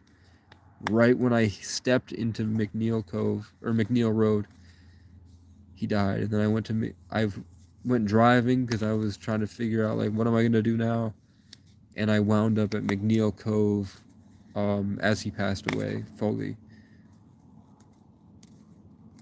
And McNeil is the same way O'Brien is like descended from an Irish king. McNeil is descended from an Irish king. In the same way, his name was Ray McNeil. Um, at the time, that's when Kai Cenat, so I'm KC, the 33 Life Path, KC3, Kai Cenat, had just met Ray in Taiwan. If you ever saw Casey and Ray on the For You page, or the memes about Sheen and that black girl from Jimmy Neutron, all that was happening at the same time. Just like when the girl that I talked about that friend zoned me because I came across crazy because I was fighting crackheads. Her name's Taylor, and she friend zoned me right when Tyla friend zoned Kai Cenat. Right, so it's like my story is interwoven with what the entire world is watching through other people. I think, and like the Hopi said that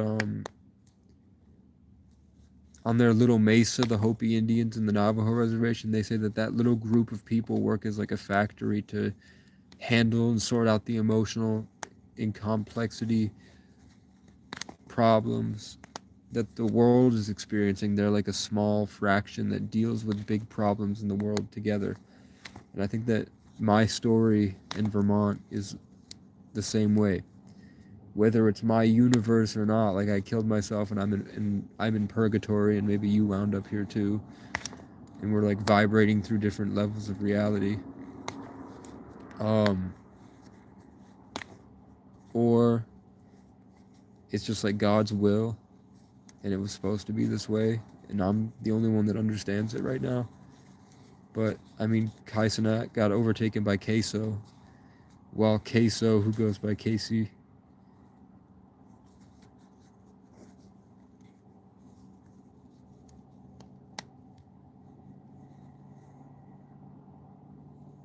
yeah, every single part of the country has alien origin stories. Every single part of the country has aliens.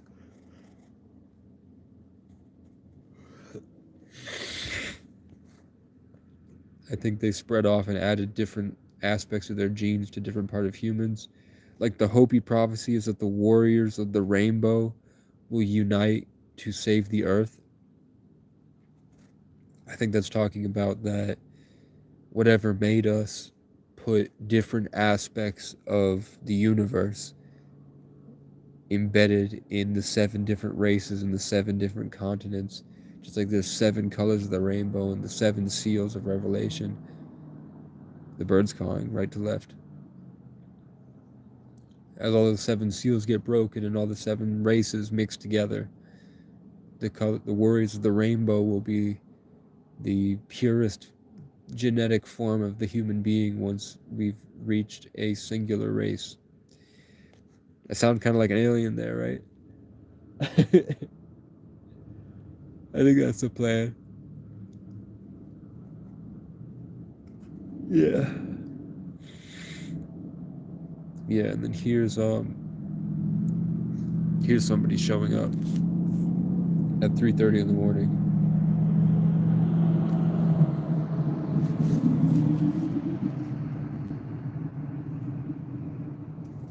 Yeah. And this is stuff that comes to me, like, it makes sense.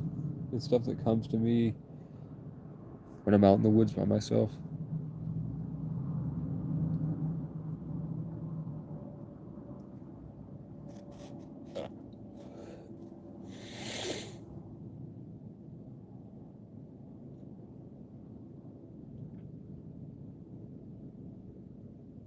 Yeah, and then I'll like meditate and find like a nice kind of like a focus where I'm able to create a song perfectly the way that I used to before. And then there's a huge crack. And then I look over and a giant tree is falling down and I see like half a silhouette of like a Bigfoot, and then it just disappears. Like I see like a shoulder of like a giant ape man today, literally today. And then it disappears, and then I'm like, okay, I'll just go through life. And then like 6 hours later, I see I literally saw a cloud. Like imagine going outside and saying, if there's any aliens, you can show yourselves. and then you hear a bird call to your right, and then you look up, and then in between the trees there's a giant cloud with a giant eye on it staring at you, and then it morphs into the face of a lion, and then a giant sea, and then it disappears, and then you look over, and then a giant crow bigger than an eagle smacks a birch tree, and it falls at you. You have to dodge it.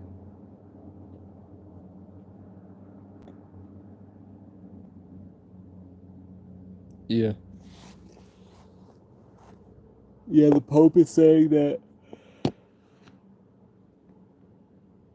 The Pope is saying there are aliens, but they're actually demons, pretending to be aliens, and that we're all of us should expect to start seeing apparitions around us and aliens.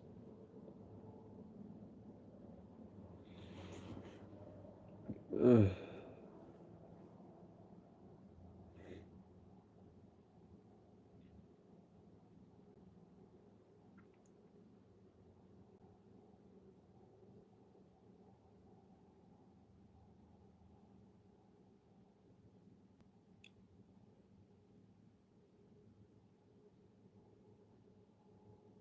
Yeah, bro. I don't know how to. I've just been through so much that it doesn't even faze me anymore. I ain't even going cap. Probably because I've disassociated to this. Probably is aliens. Would you rather it be aliens or demons? Would you rather it be like demonic hellspawn or like emotionless aliens?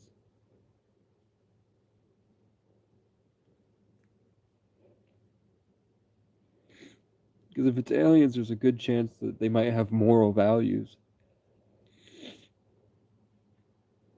If they're aliens, it might not be evil. They might not be trying to hurt us.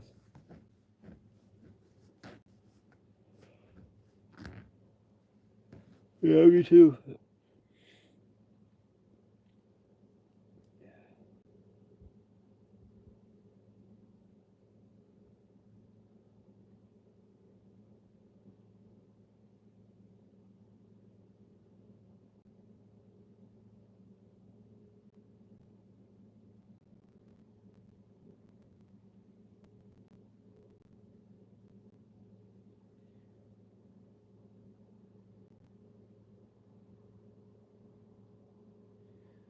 Yeah.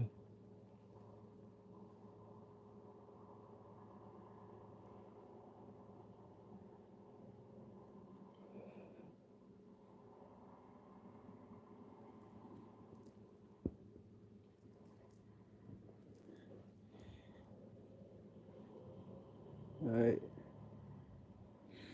I'm about an hour from McNeil Cove, but if you let me know when, I can try to get a ride, or I can take a bus up there. There's definitely a bus that probably from Montpelier to Burlington down.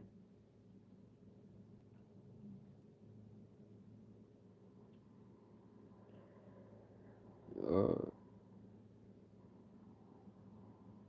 do you have a do you have a phone with service?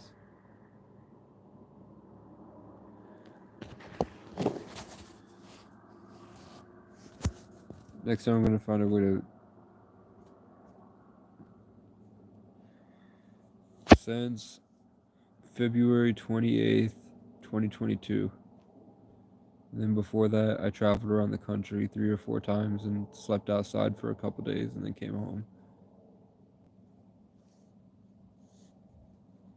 Yeah, I'm just tired, bro. I'm just tired.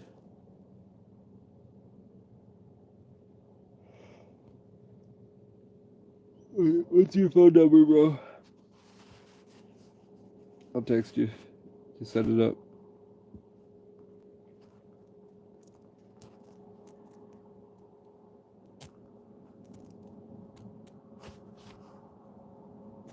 No, I have a phone. I want to make sure that to get your be able to text you the address.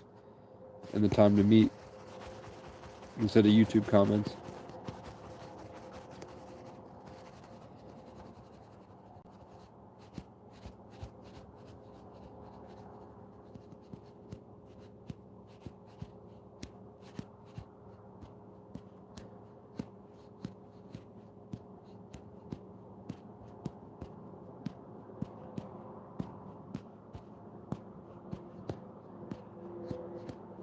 I could also, depending on how far it is, I could probably get you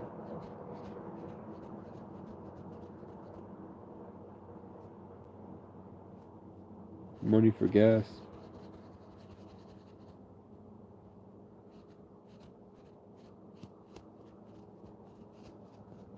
Okay.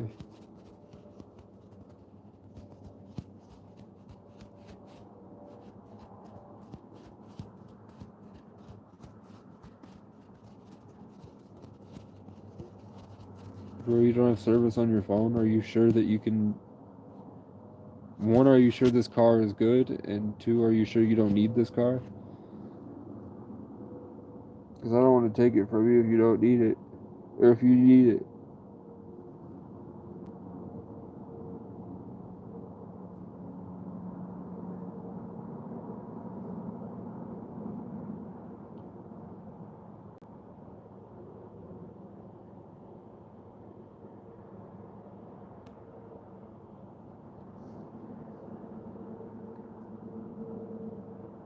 Dope.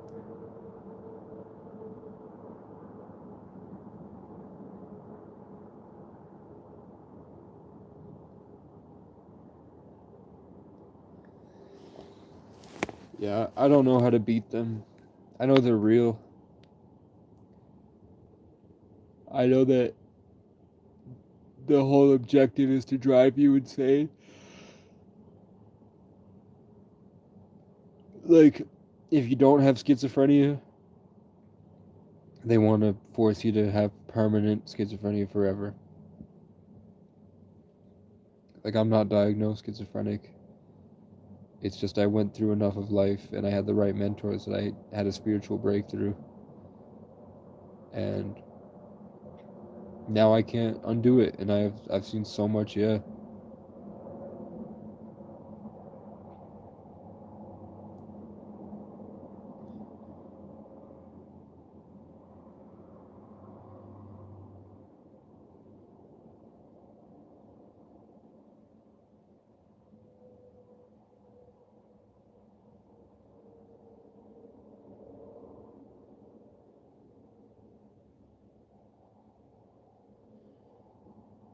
Okay, we gotta find a way to get a hold of me.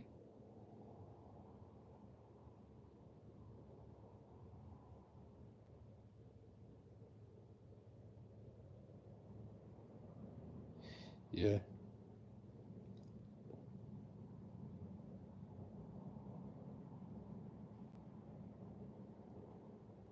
I know in Burlington, if you stare at the sky long enough, one of the stars that you think is a star will move to the next neighborhood, and it's just pretend. It's like a ship or a satellite or something that's hovering over the town, and it moves to the next place, to the next place.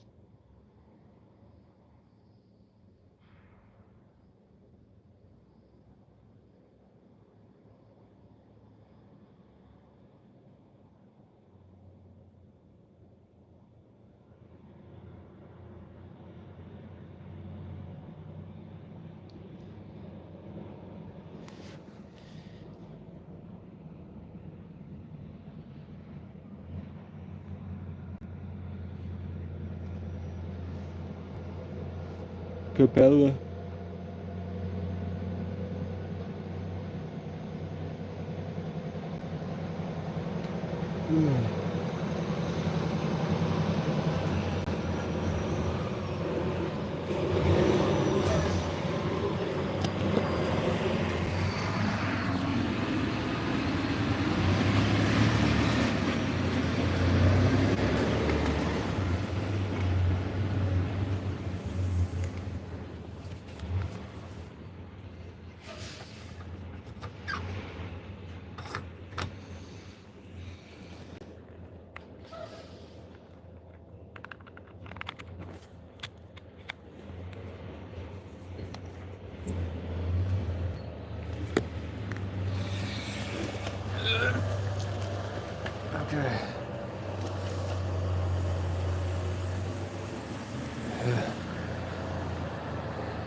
We got it made.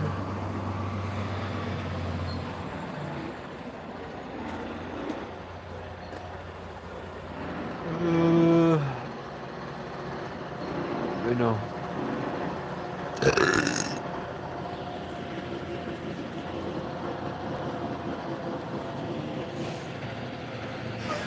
I don't know what Capella is. There's a truck here.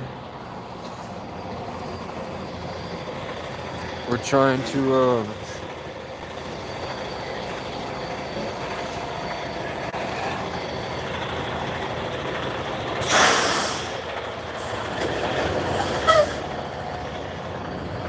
yep.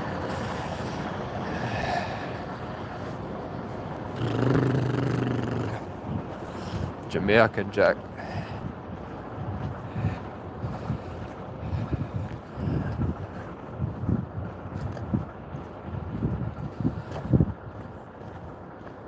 I mean,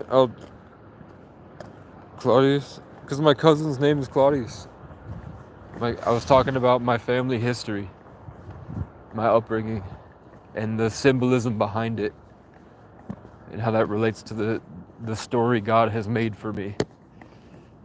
And a big part of that is my cousin Jesse, and he's named after the Roman Emperor Claudius, and he looks identical to Claudius.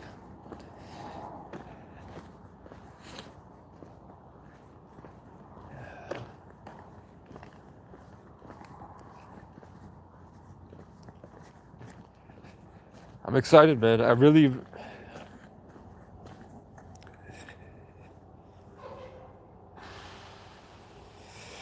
don't think it's, the algorithm is in like the simulation. I gotta look into it more then. I don't know a lot about Rome at all. To me, Rome is a bunch of dorks. I like the barbarians. Which is ironic because I hang out with a bunch of crackheads. Unwillingly. Which makes me kind of... It's like, pick your poison. Do you want a bunch of like unfunny homos that are really buff and really organized? Or do you want a bunch of like rapist, pagan, drunken barbarians?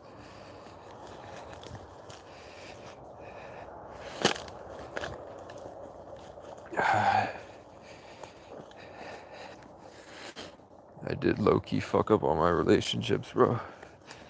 In my craziness, I decided to spam all my social media accounts.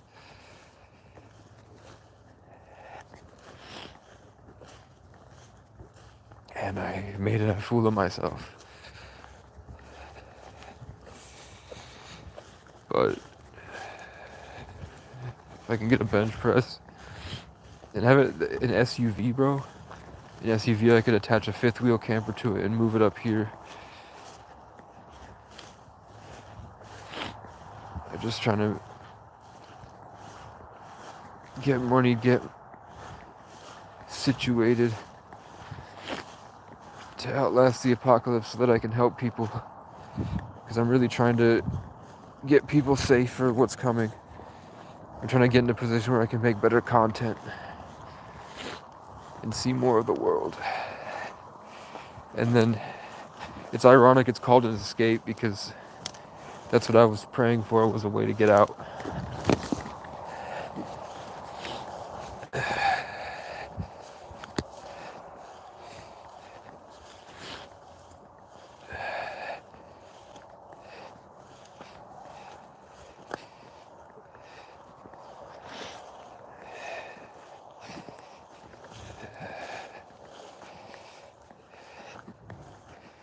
Yeah, I'll definitely be years, bro.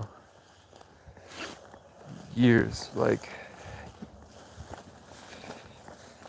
since over 2 years, about 2.5 years.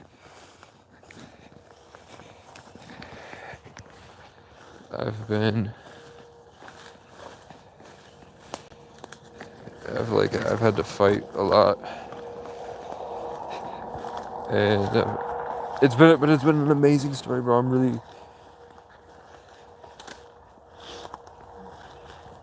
I'm grateful I got to experience it because I am really proud of the man that I've become.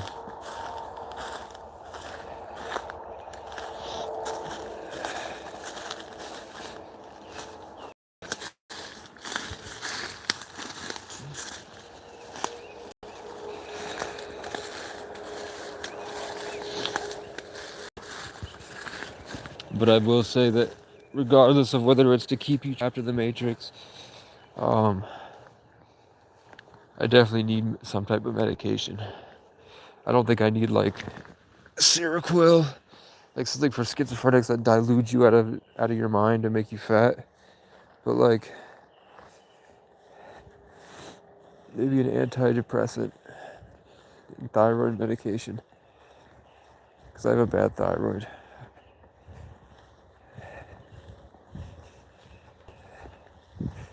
I need something that's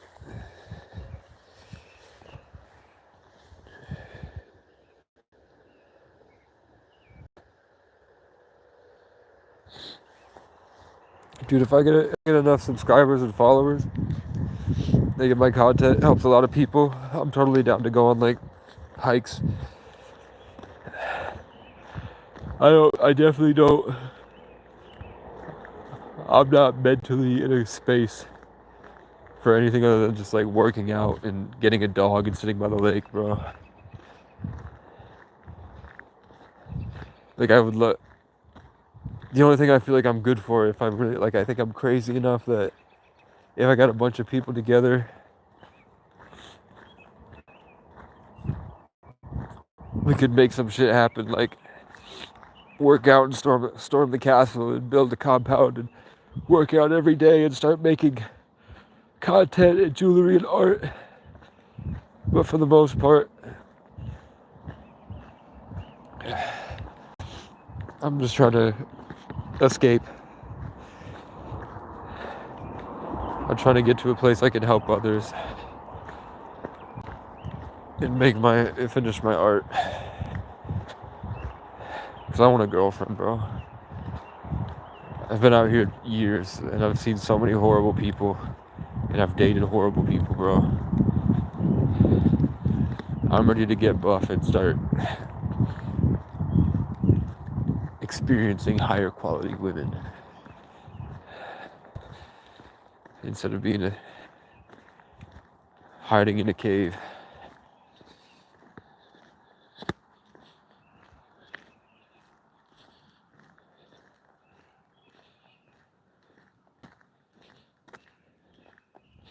I don't know what that is. That sounds dope though.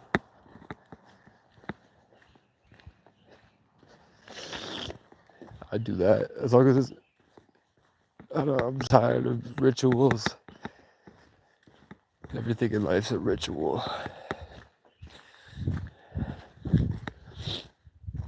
If they're hippies,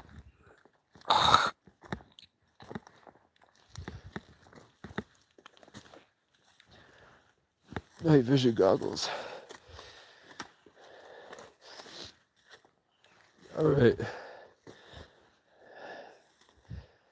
Either I'm taking you with me just in case some creepy shit happens.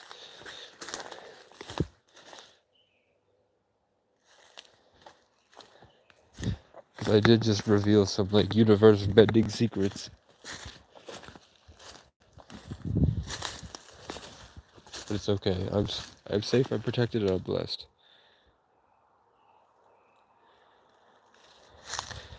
Yeah, I saw that.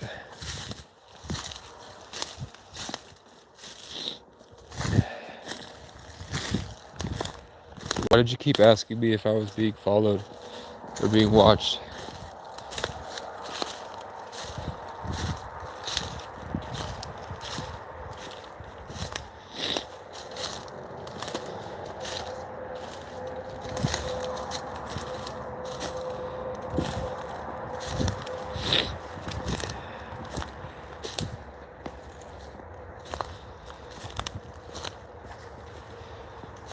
I don't like how HD I feel on the full moon.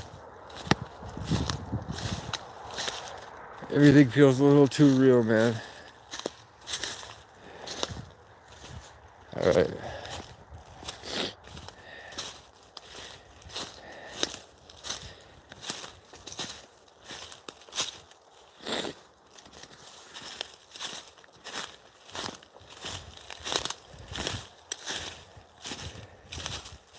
It's early enough that the birds are chirping.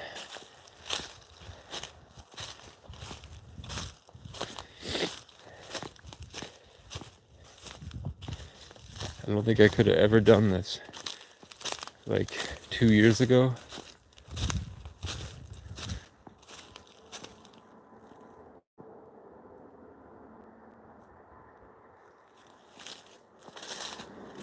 Wandering through the woods like this, bro. Sometimes I come out here without a light at all, and I'm just using the treetops. It's the most terrifying thing I've ever experienced.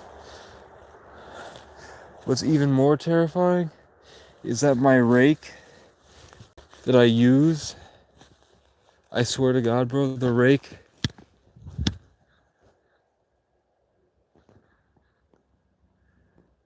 that I use to rake leaves that's usually in my house is just it's been thrown like 30 feet from the cabin, and I can't even find the cabin now, dude. Okay, I found the cabin. Why was my rake at the bottom of the hill? Look how far away I am.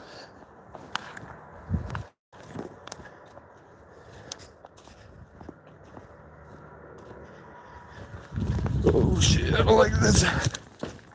Vivek is here.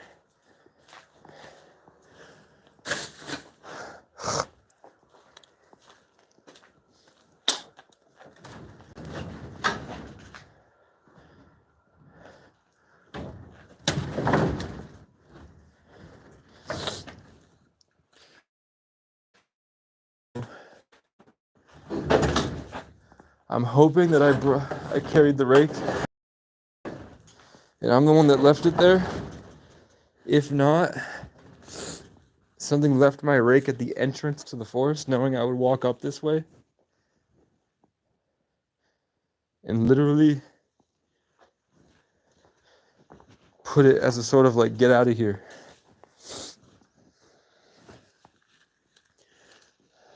Like, I swear to God. Anya, bro.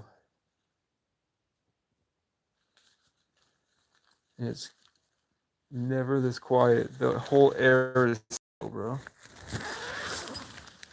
Usually there's like more going on out here.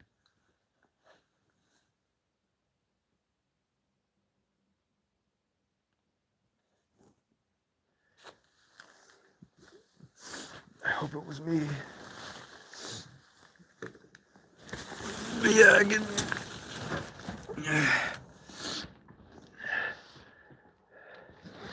Okay.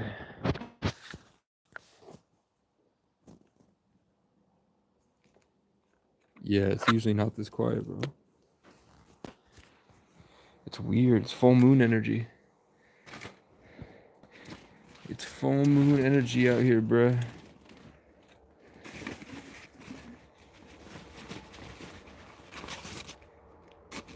Yeah.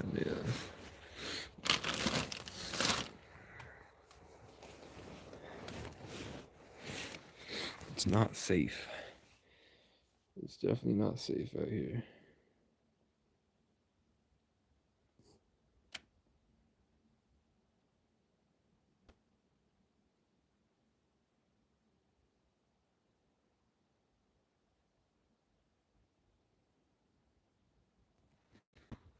There's a bird under the tent.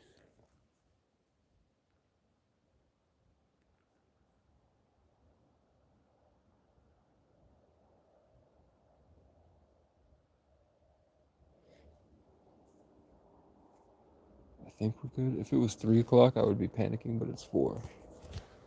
Weird. I think we're fine. I definitely feel I feel less important.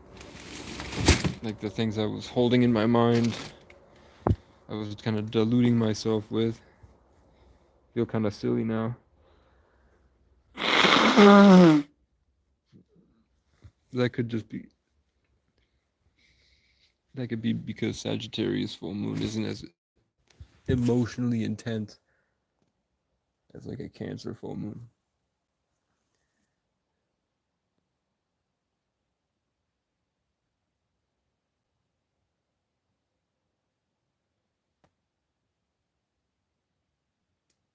Yeah, my 10's raised.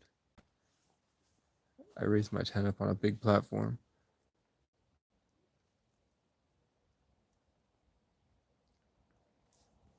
Yeah, it is, bro. I'll show you the sandwich I make. Where's Susie Fairfield? Bring Susie Fairfield and Sam Alcatraz back. Where were these other characters? Dude, I'm interested to hear why you started following the channel and like how long you've been following. Because it's mostly just I mean, it is an outlet for my mental illness, but it also is, I have a unique experience and a lot of knowledge I feel like I'm supposed to share. I definitely watch other people's videos like mine, and it's the information's coming from the same place. So I took a Tyson chicken.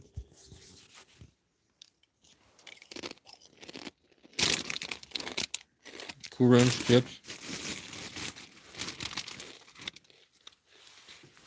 And wait for it.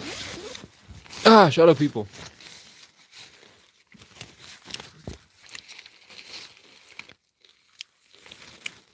Bruh. I'm not going to get it. Usually I have Kansas City sweet and some smoky barbecue sauce. But today, oh, fuck you. Today we're going to have Parmesan garlic in this motherfucker. And then I will let you go, bro. I gotta go to sleep. But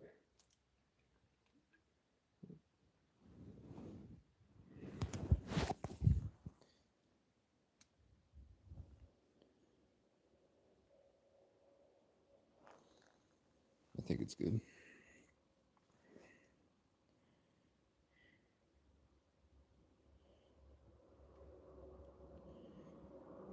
I mean, as long as it's not your car, and as long as you are not like selling me your only car and you're going to be on foot, yeah, bro, I'm a pro. I want to make that's my next step. I'm trying to have a food truck. I want a property. I want rare, expensive dogs that I can for self-defense because I have PTSD. So I want a big dog so I can start taking self-defense classes and make my album. And then I want a food truck, a traveling food truck where we can make called Munchies. And that's it. And it's the homeless man sandwich.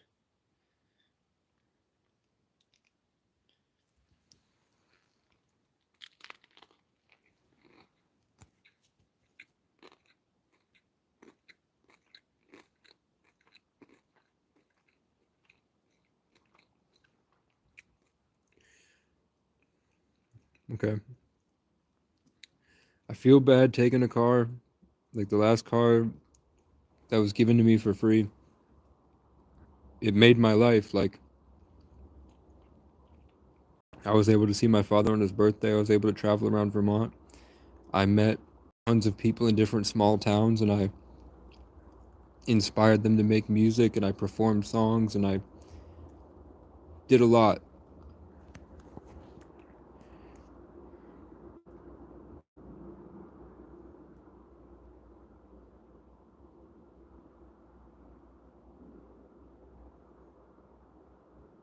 I don't know what that means.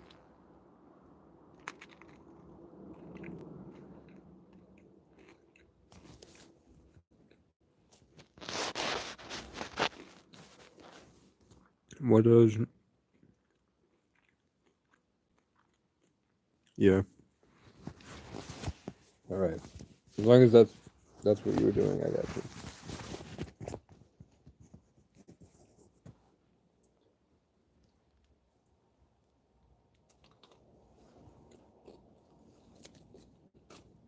The best way to reach me, I have Instagram, Facebook, email, and a phone number. And my YouTube comment section.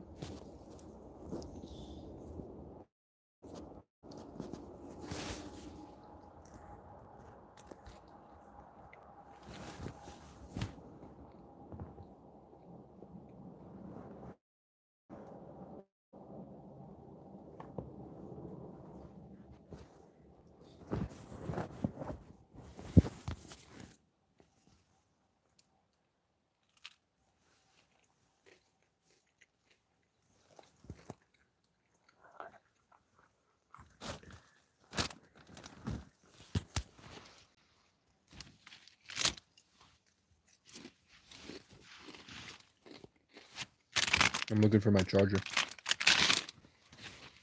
Bro. I'm fucking excited, man.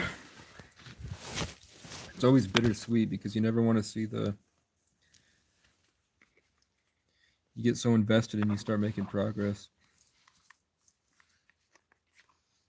And then the solution comes. The thing you wanted comes. Then you have to reorient and reintegrate because you have to decide what's important in your life.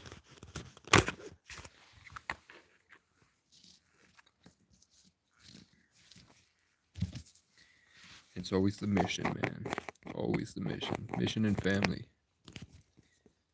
I've been up for 3 days. Benjamin Husfeld. Let's see if I can do screen recording.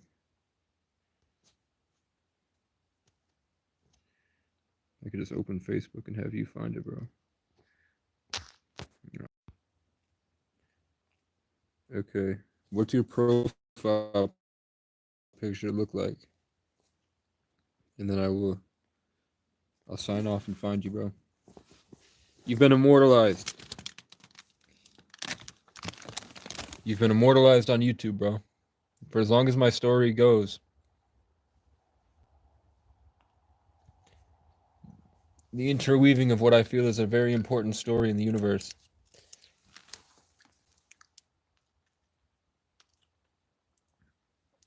You look like LOL.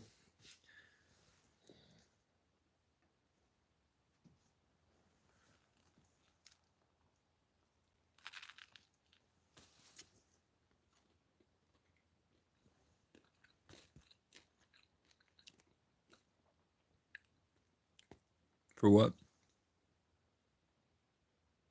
For what, bro?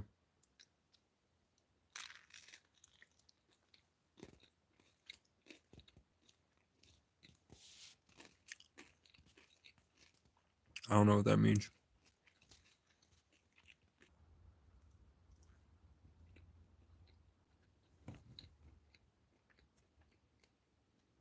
So soon I'll have solar. I'm trying to get Wi-Fi. I was trying to get an RV, but now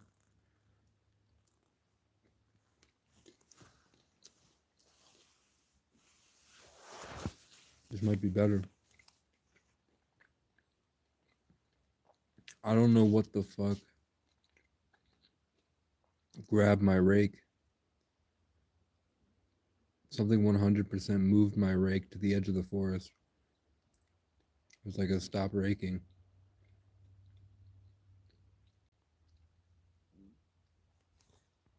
But yeah, I think I added you, bro. Benji, your profile or your cover photo says Bald eagle. I have missing and rotted teeth, which is pretty funny. It's a funny thing to post, man.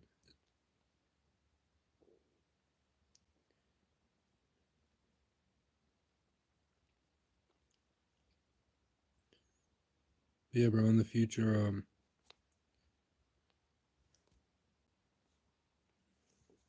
definitely like in my videos, bro. I definitely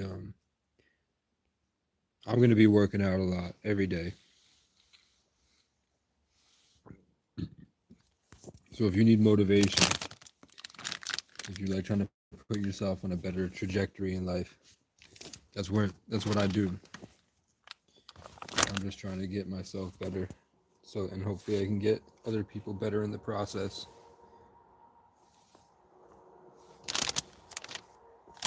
before the world ends, because it could end any minute.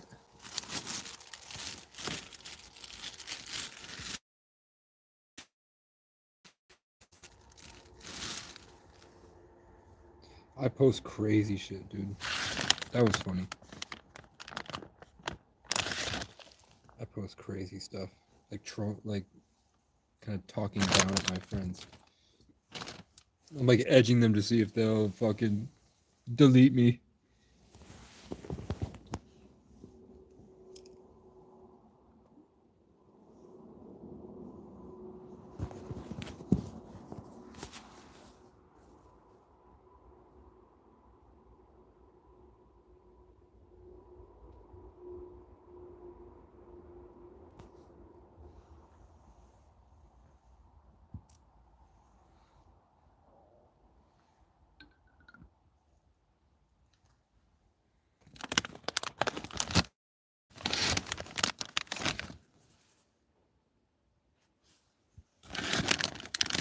Bro, two gang stalked individuals meeting up to trade a car.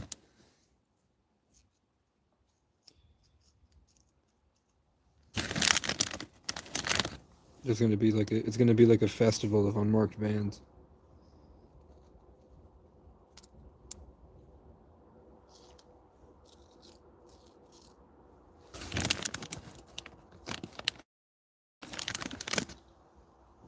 Good, bro.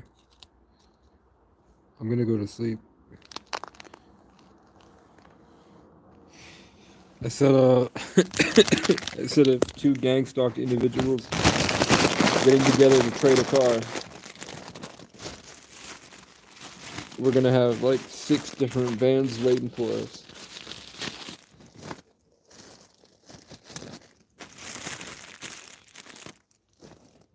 Oh, you good? No way, it didn't charge, dude. All right. Yes. Okay, my phone is about to die, dude. Yeah, me too. I've been up for 2 days, bro. If I seem off, um, I added you on. If that's not you, and I haven't, we don't have a way to get a hold of each other, just comment on my next post, and we'll go live and figure this out. I appreciate you, bro. You're a scholar. You're a gentleman and a scholar. Talk to you later, bro.